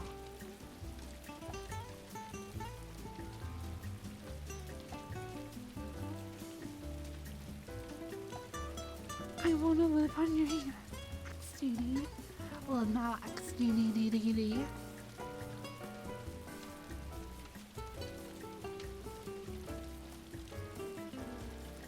I think that the biomass limitations of Earth, like, so we have seen populations of people have been limited by the technology of those people to support like larger populations. But as we like automate stuff, I don't know, we see larger populations like in agricultural feudal societies throughout the Middle Ages, throughout the like ancient periods of history, like early civilizations from Assyrians and Babylonians to Egyptians and Greece and Rome and all of, you know, like Genghis Khan and the Huns and whatever. As we've seen agricultural societies grow, we've seen the human population grow a lot. And then as industrialization happened, and you could have a single farmer like create enough food for thousands of people, our populations have exploded. So we have nearly, probably we'll see 10 billion people in not too long. And I think if we ever get to the point where we are fully exploiting the biomass of Earth, we'll also have ways of increasing its efficiency as well. That would be like 100% utilizing Earth's resources, which I don't think we're anywhere near right now. And are we like, by that point, like, I don't know. But if we do get that far, where we really are reaching those hard limits as to just the energy coming into the Earth from the sun, we are actually, I don't know, tier 1 civilization on that one scale or whatever, where every bit of energy coming into the Earth from the sun is being used by humanity, either for agriculture or for powering our lights or whatever. By the time we get there, then I think, yeah, we'll definitely be to a point where like expanding onto other planets is trivial. So yeah.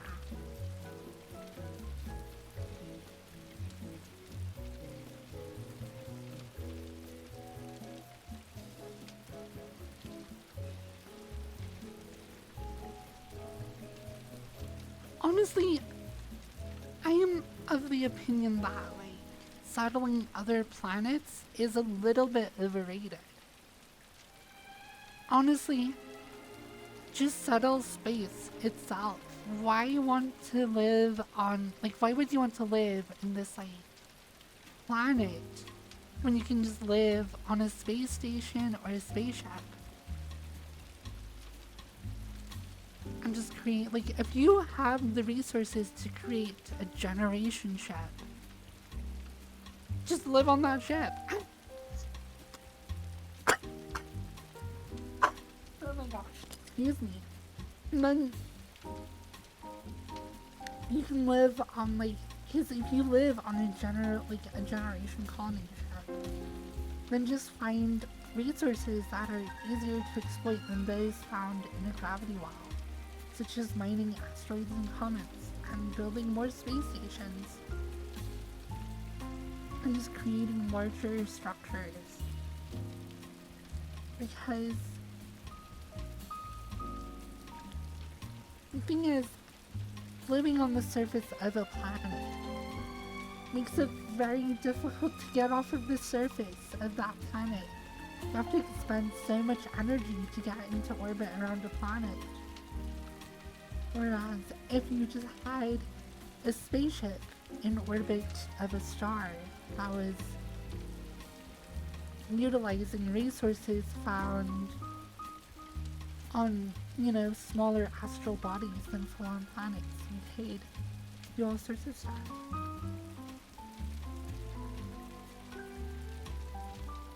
So yeah, I don't know. I think it will probably make sense to try and colonize some planets, but I think by the time you can do that, you might as well just colonize space itself. And by the time you can take a planet like Mars or Venus and actually terraform it, probably your civilization is hyper advanced. Because changing things on a global scale, like the very atmosphere, would be such an insane logistics endeavor.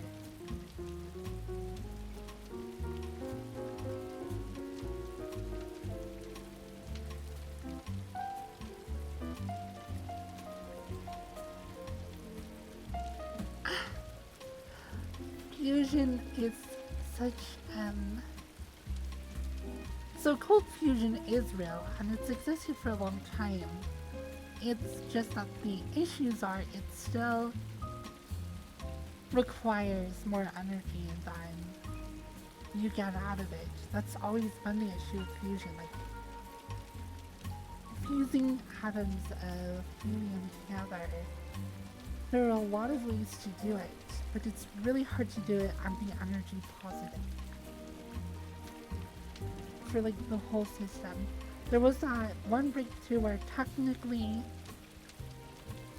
within the confines of a chamber, the laser energy that went into the chamber was less than the energy that came out from the fusion that happened within it.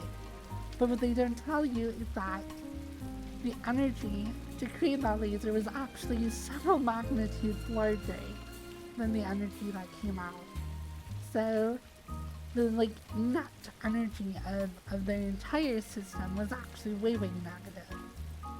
So fusion is always 20 years away or whatever.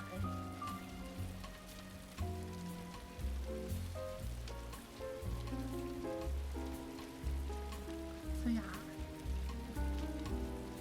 Eventually fusion might happen and be energy positive and we'll have fusion plants around.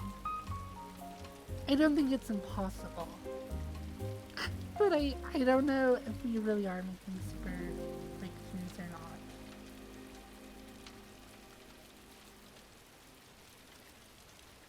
Because there are all these like articles like, oh wow, some breakthrough in fusion. We'll see it in like 20 years. And then 20 years go by. It's like, wow, nothing's really changed. I don't know. There will come a point when I think it does become viable. I just don't know how soon that will be.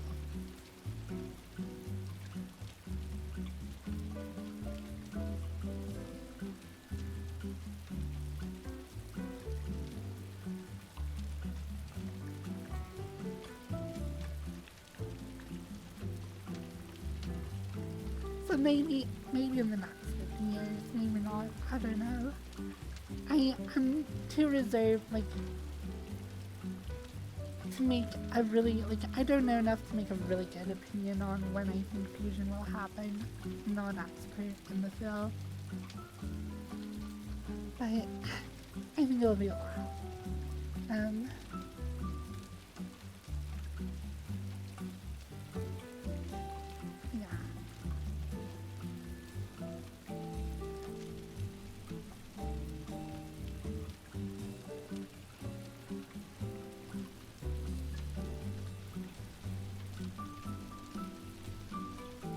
General Motors needs to step it up if they want to make battle maps in the future.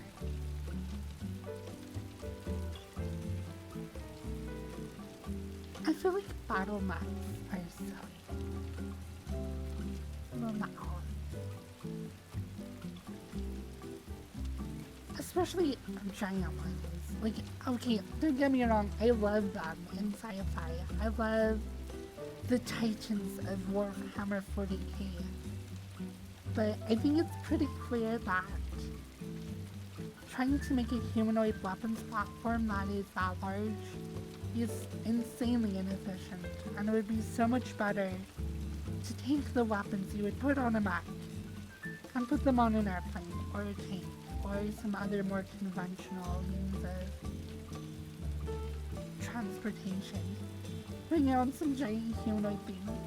The amount of energy you would need and the amount of forces you would need to articulate like the elbow with some giant mech. It's like, why are you doing that?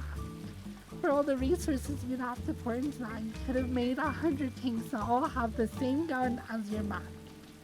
And they would all blow it up, because it'd be like 100 for one fight. But it's also fun and ridiculous.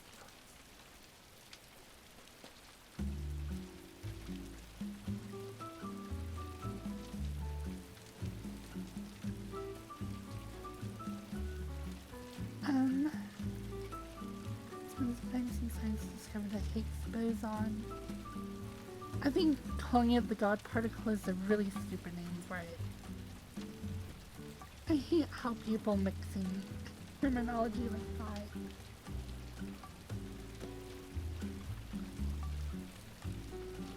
Fox, do you think military technology will advance faster than survival colonial travel power technology?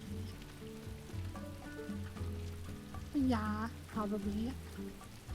Military spending, I don't know. It is an enormous driver of innovation. It really is.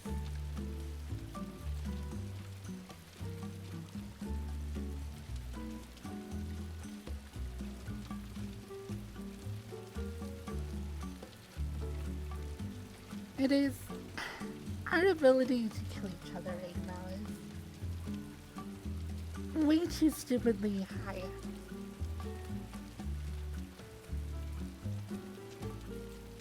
Yeah.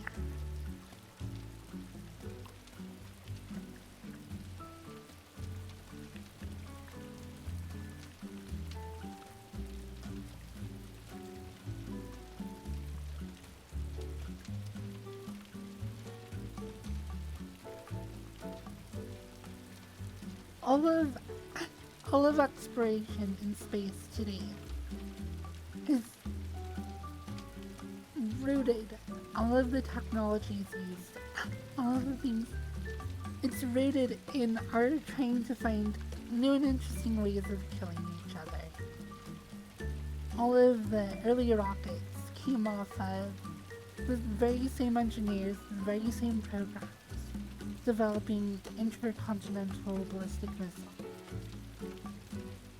Like, literally, the first rockets for, like, the Gemini program were essentially intercontinental ballistic missiles. So they're like, well, what if we just, like, strap a dude on the front of it instead? Call it science.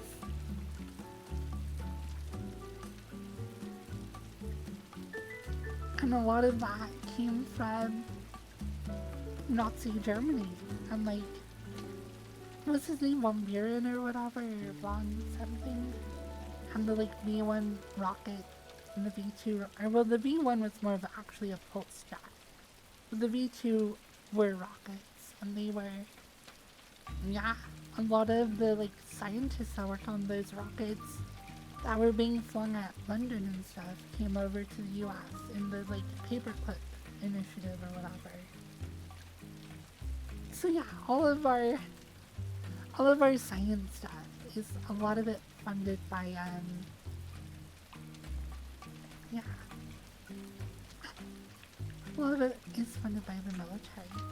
Even like SpaceX and stuff, a lot of their missions are military missions.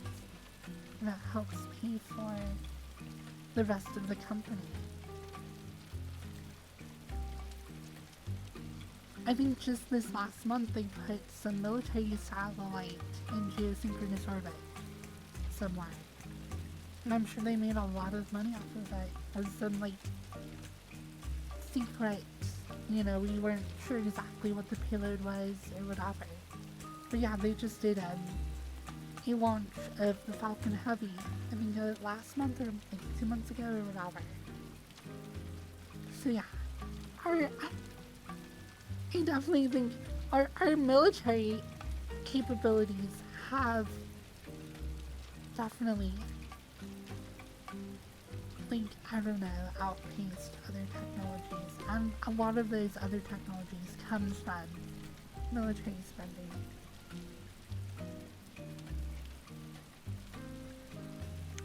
It is an interesting, yeah, like, there's a balance. We have to be aggressive enough to have to, like, try and be better than each other. We have to, like, outcompete each other. And if there wasn't that pressure, would we be where we are today? And hopefully it's not too strong that we're going to just end up killing each other. There's like a fine line of being aggressive and competitive versus not just outright just killing each other altogether.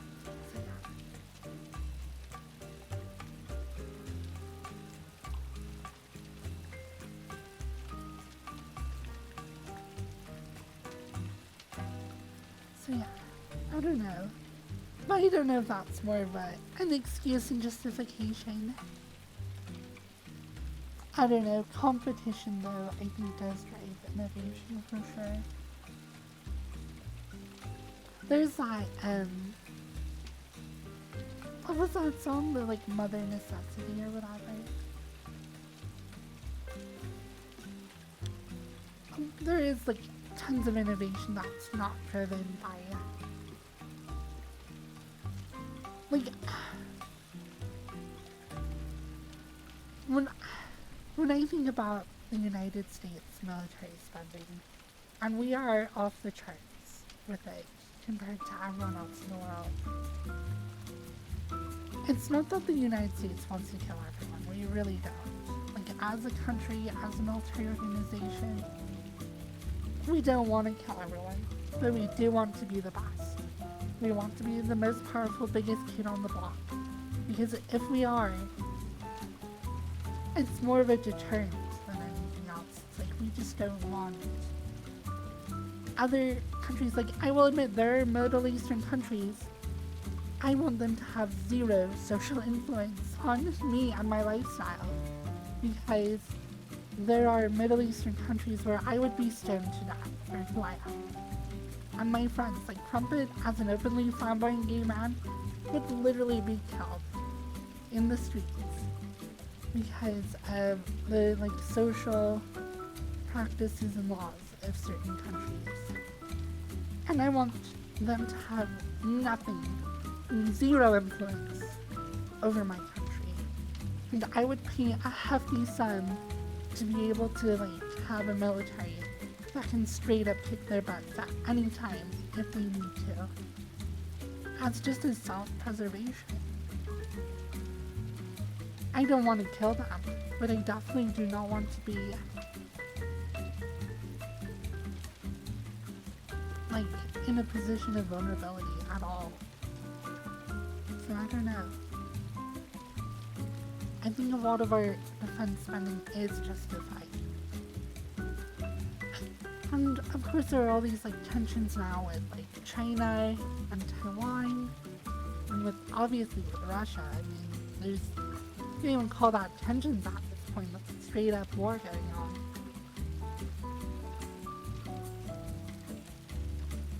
I can turn it down a little bit.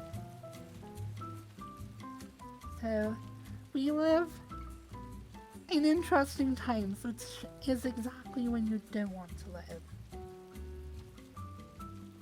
But yeah.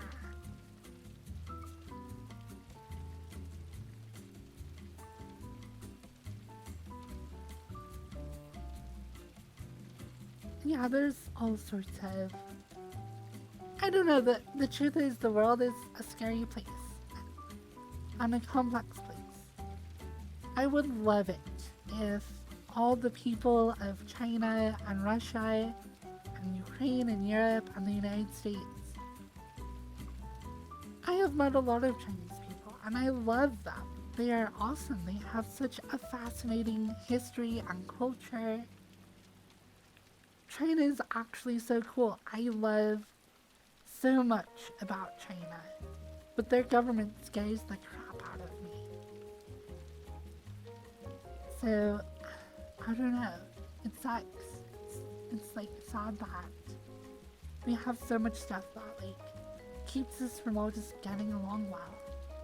And I hope that the politicians of the United States, our leaders, and the leaders of China can like find ways to get along, to allow fair trade and encourage both of our countries to develop, and that like everyone can just like be happy, do well together. But yeah, I don't know. The mess.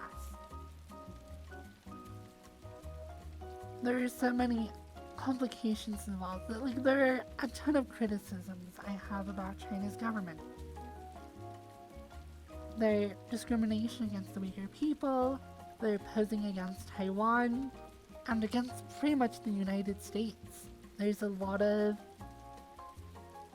military like practice drills or whatever. Or they're flying planes around Taiwan and posing. There's their relationship and their enablement of the North Korean government is like causing enormous human suffering.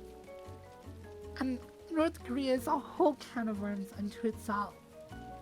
And I think it's a problem that could be dealt with if China and the United States were on better terms and could like actually deal with that and de-escalate things and stuff and find a better solution. So there are so many just world problems out there.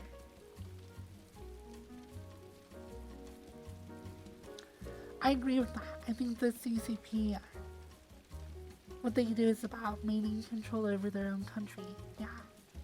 And they are facing all sorts of issues. Their financial and housing crisis right now is at a scale that is unprecedented in the history of the world. China is not in the best spot right now. And escalating tensions with the United States, having like Biden and the like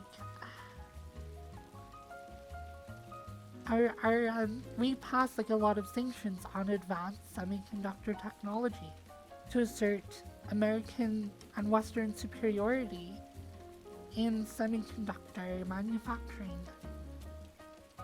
And that obviously China they are a huge customer. I believe it was like what, 80 or 60% of all semiconductors produced in Taiwan go to China.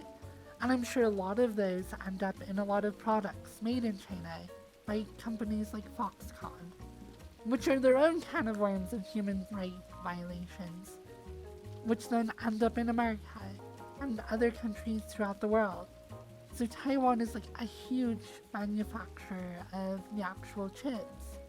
And then those chips get bought by other companies to be put in products. They're purchased by militaries to be put in weapons.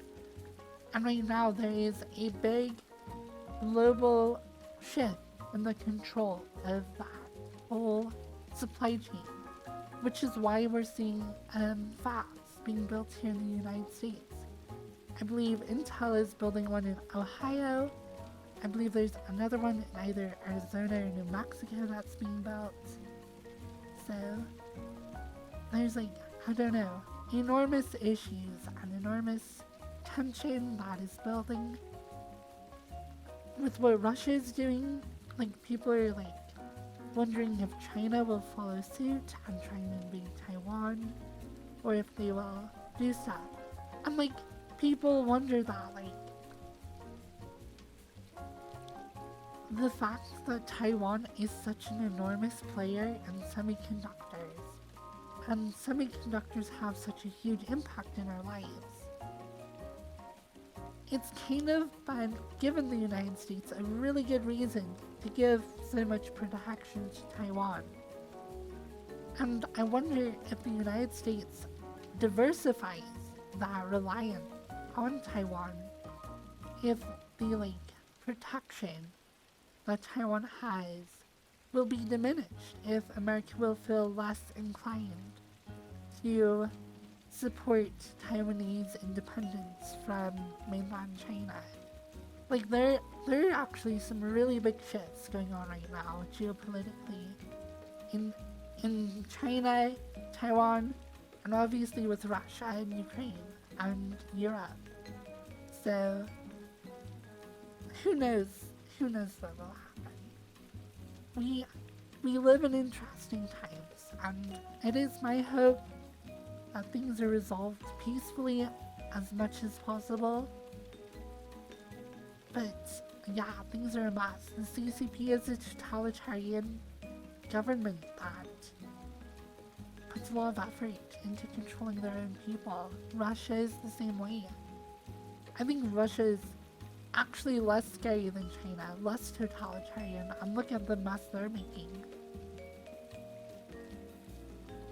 So, the world's a scary place, and I don't know what will happen.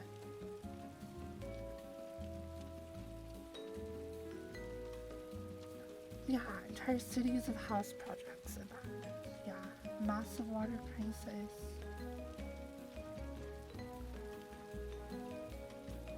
But yeah, I don't know.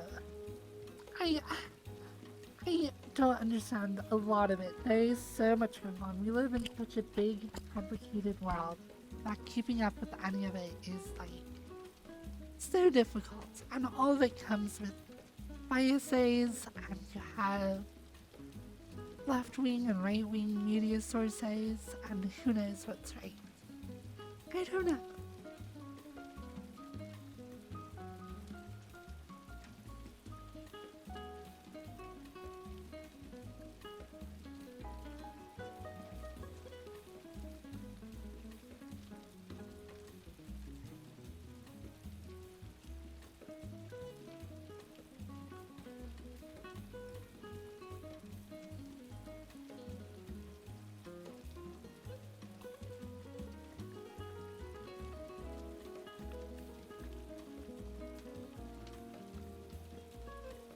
I don't know.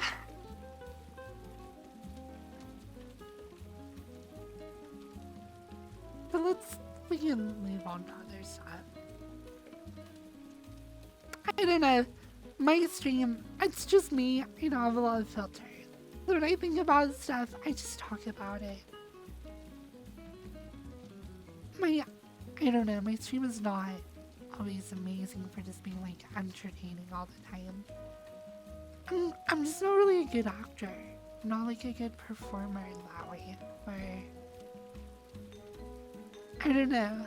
But sometimes I feel what if you went to go watch a musical live somewhere? Go watch Les Mis or whatever, and in the middle of the performance, all the actors just sit down on the ground, and they're just by the way, as messed up as the legal system in France was at this time, let's discuss all the socioeconomic issues of today. And it's I'm just here to watch a dramatic love story and hear a lot of good music. So I don't know, whatever.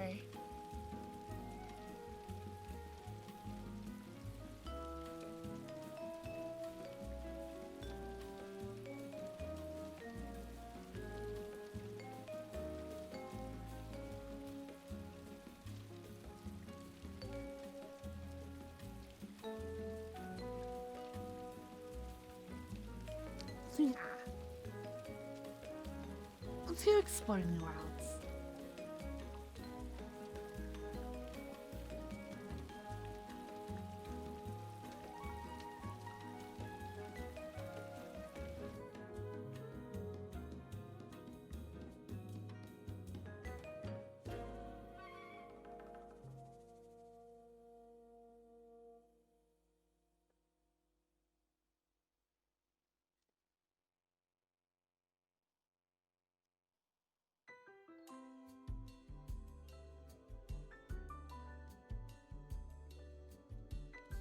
Oh wow. This world has insane bloom.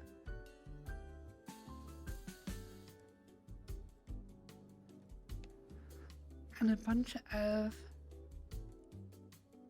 robotic furries.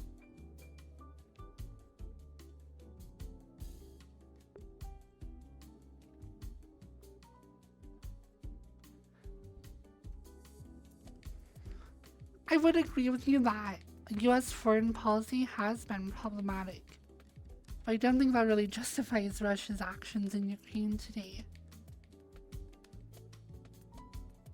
And I do think there is a Russian desire to assert their dominion. And I use the term dominion as like it is the Russian Eastern Bloc influence. And as Ukraine was falling out from under that influence, they chose to assert that influence militarily, which I think is a problem.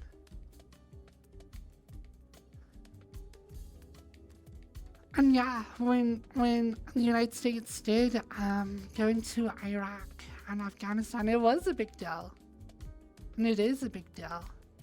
When the US went into Korea, into Vietnam, it was a big deal. It was a big problem.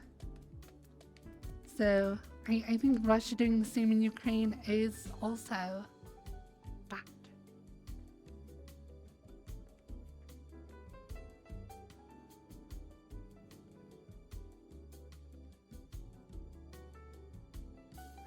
When you started VRChat, were you more into game lobbies, or I don't know how to say watching mirror lobbies?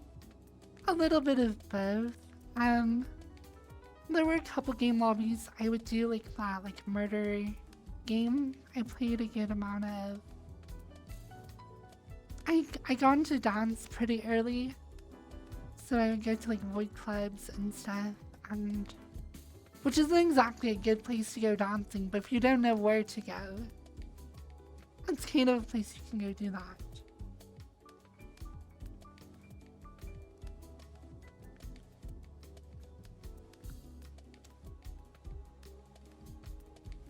But yeah, I did do a lot of mirror dwelling. It's sitting and whatever. Which I actually really enjoyed.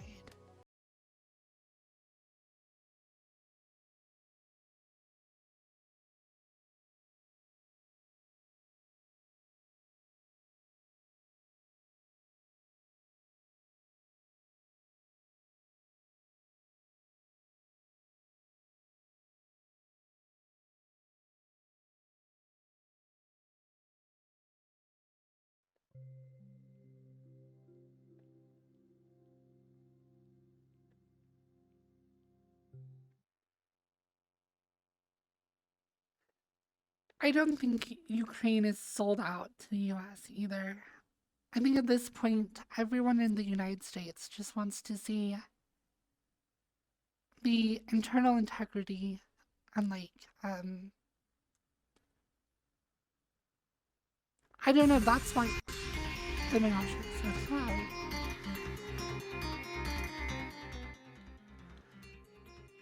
I think so when Crimea got annexed by Russia, there was at least enough belief that there was some legitimacy behind what happened that I think the world kind of was okay, whatever.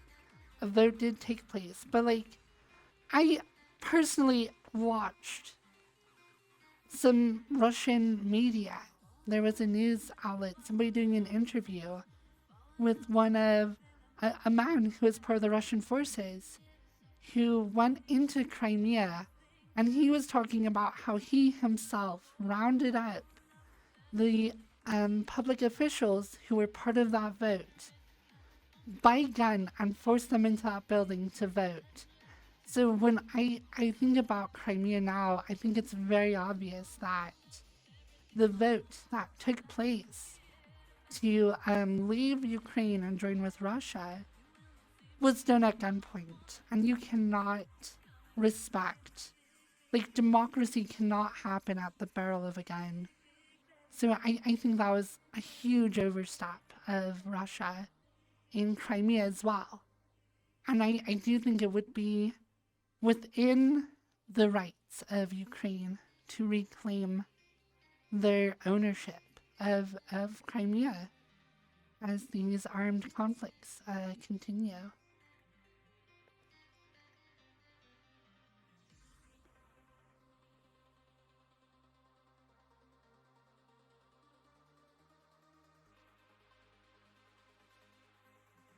It's not about, for the United States, it's not about the value Ukraine provides economically to the West. It is about honoring the statehood and the boundaries and the integrity of nations throughout the world. We do not live in the 19th century anymore. We do not claim land and borders by killing the people on it. That has happened in the past. The US did huge, terrible things to the Native Americans. And that is part of our history. But I don't think that's something we can allow going forward. We cannot allow territorial gain and destroying other countries just because you can, because you're militarily larger than them. And we do believe in democracy here. And if you overthrow a democratic government to install some sort of puppet state to some larger, like, Russo empire, I think the world is putting its foot down in Ukraine today to say we will not accept that. And I, for one, wholeheartedly agree with that stance. We will not allow imperialistic expansion through use of military force. It's not okay anymore. The world has changed.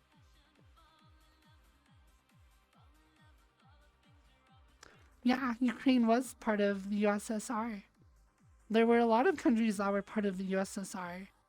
Just like Nazi Germany, Austria was part of that empire at one time. Poland was part of that empire, and Hitler used the justification of that shared history to invade those countries, annex them, and take them over. And at the time, Europe let Nazi Germany grow, both through military and other influences, to expand the German Empire to countries that had a shared Germanic history. Russia is doing the same today.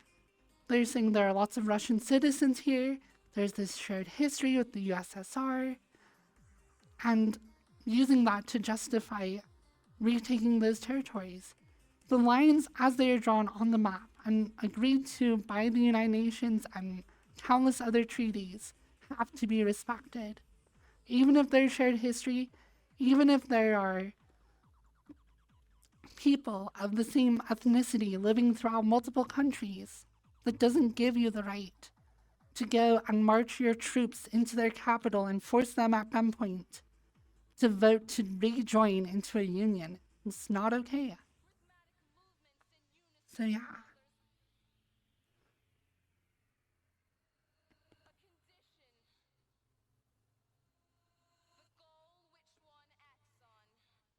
Yeah, changing topics is probably good.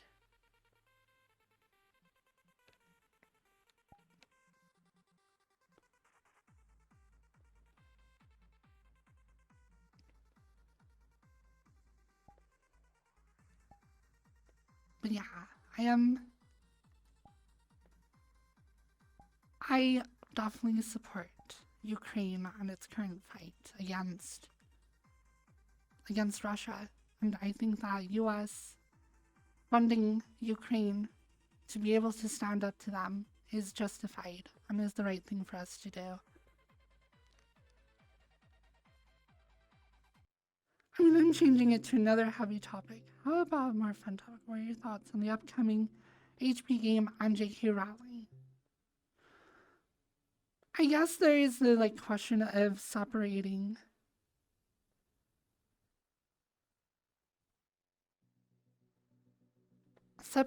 the author from their body of work. And sometimes you don't. When I grew up, my favorite comedian by far was Bill Cosby. I don't know. Like, I think he is a very funny guy. He had very great sets. As a comedian, he was hilarious. But, like, turns out he also drugged and raped women, so not a big fan anymore. Don't buy his stuff, don't watch his content. J.K. Rowling is obviously not that extremely terrible, but she has some pretty messed up views when it comes to things like transgender and like people like that. It's kind of, and just like other weird views, I don't know. She's a transphobe. I love Louis C.K. as well. Louis C.K. was hilarious. I loved his stand-up, and I loved a lot of the stuff he did. And I think Louis C.K.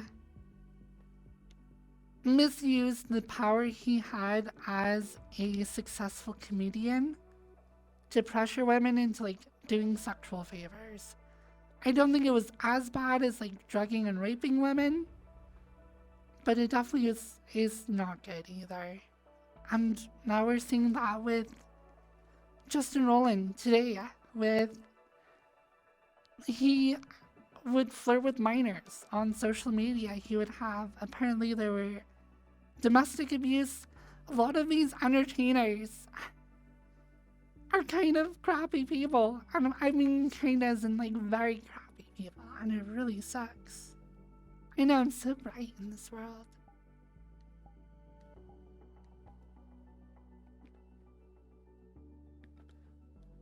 It just sucks. It just sucks. The world sucks sometimes. I wish people could be better.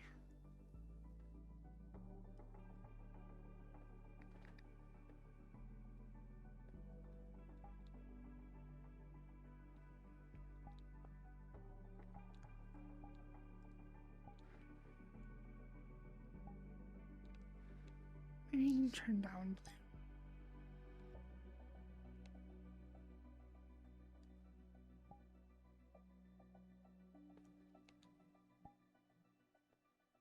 Wow.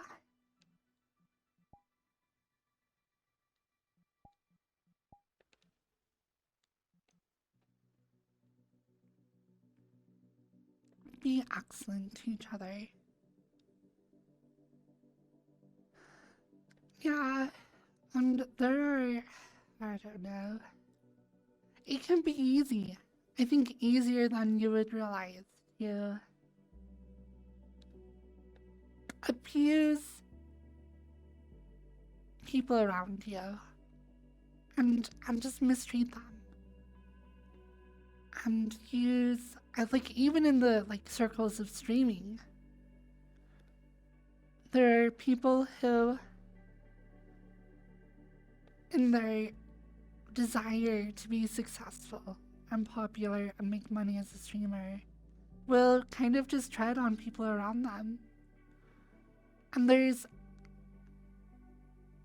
these, like, I don't know, feedback loops with chat where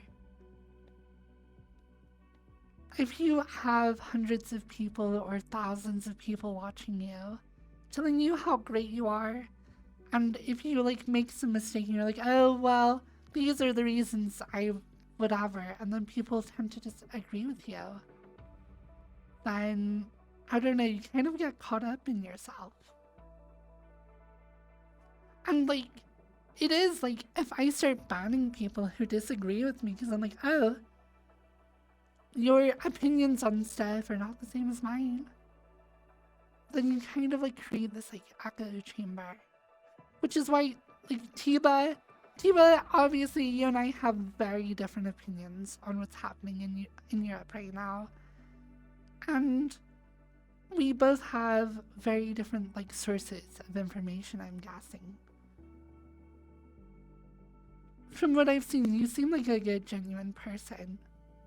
And I don't want to, like, I want to respect the things you said, the opinions you have. They are valid opinions. Even if they differ from my own, I don't want to have to just ban you because we have different opinions. So, I don't know. I hope we can still be friends, you know? I hope I don't alienate you. But yeah, it's very obviously that we have very different opinions on what's going on. So yeah.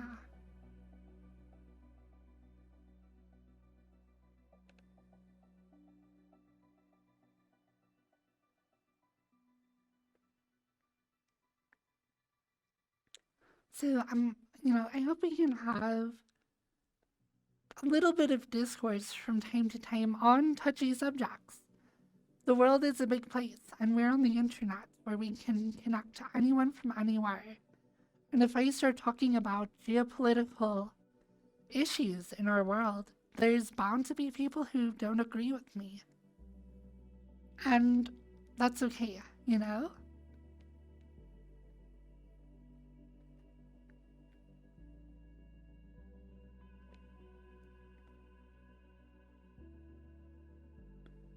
Actually, respect that Tiba's still here. And it's like, even though I don't agree with Fox, I'm still watching, you know? That means a lot. Because I think a lot of people who would disagree with me, like, well, I'll just watch someone else, you know?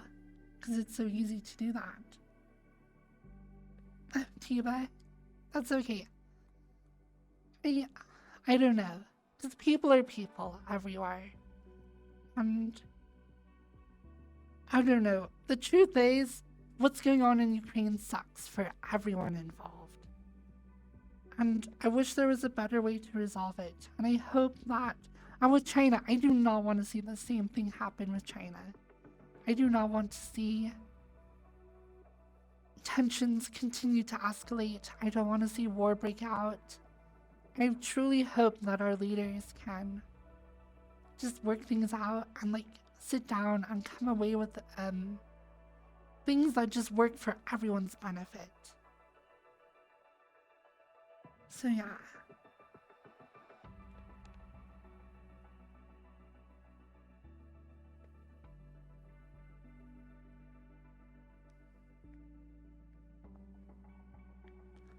Yeah, well, that's a good point. And it is easy to like attack each other when you have differences of opinions. Way too easy. You do it all the time. I don't know. This is a pretty world, but it's very like small. This is something I want to learn how to do, those like outdoor environments. Kind of interesting, a completely unique set of problems compared to interior spaces. Because I've worked on like my little D&D room, but doing like an exterior space and making it look good is like a completely different problem. Foliage. Look at this. I don't know how to do foliage like this. It looks pretty good. No. You have to stop smelling stinky armpit.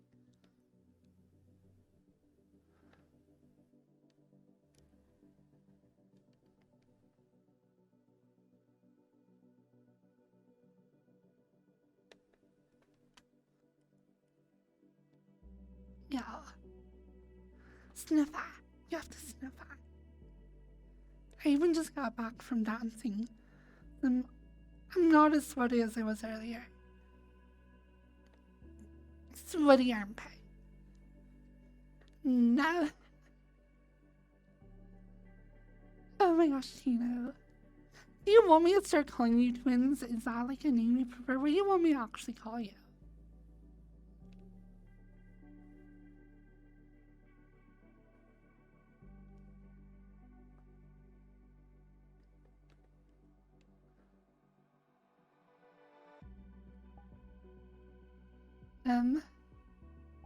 See what this is.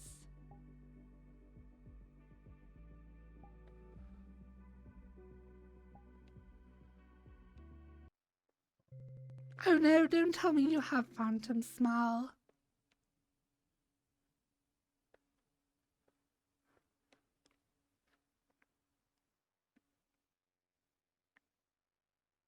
Just call me Tina. Back to normal in 2 months. Okay.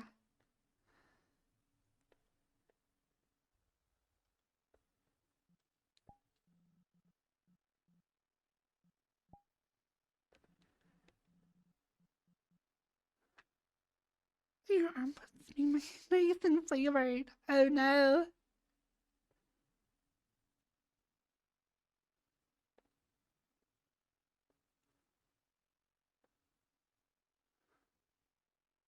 This is kind of an interesting world.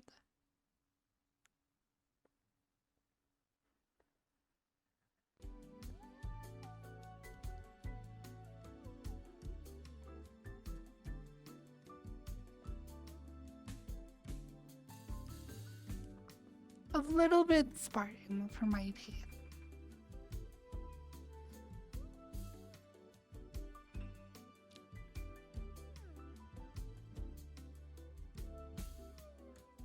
I wonder where all of this came from. Is this from like some sort of FPS game?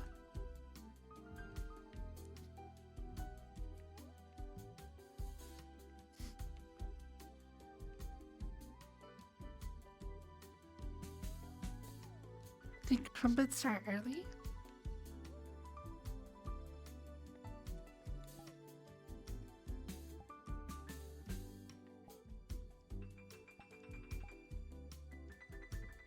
I didn't know you started early today.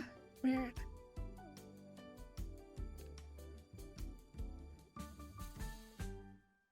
How long has he been on for?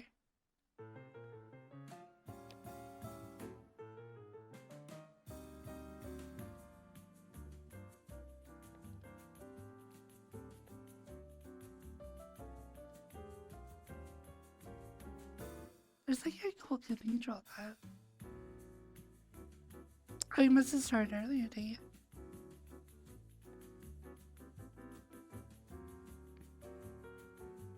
I'll see if I can join on him, and then I can just like read him. And just throw my camera in his face, like I used to do forever ago. Is he... Wait, he was going to play, some sort of game.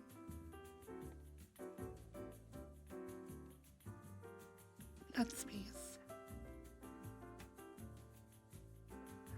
Is Crumpet just doing intro stuff, or is he actually in game right now?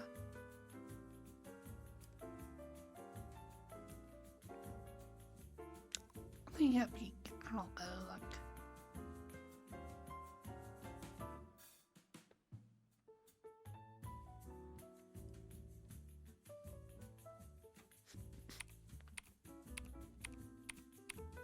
Gross.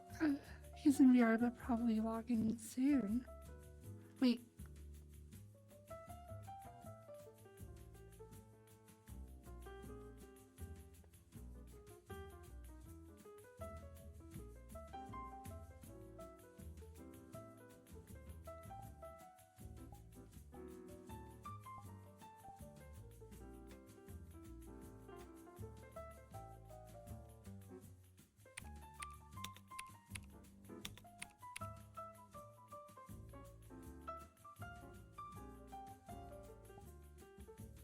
Okay, let's go say hi to him.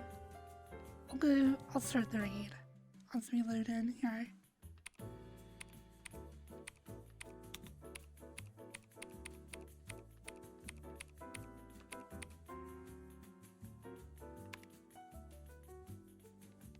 Oh, I don't know what to do for a message. I'll see you, Schwa.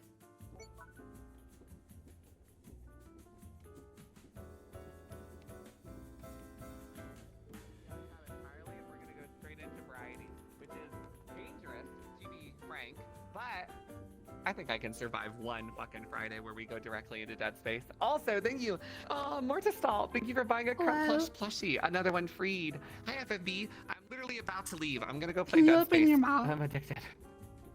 Okay.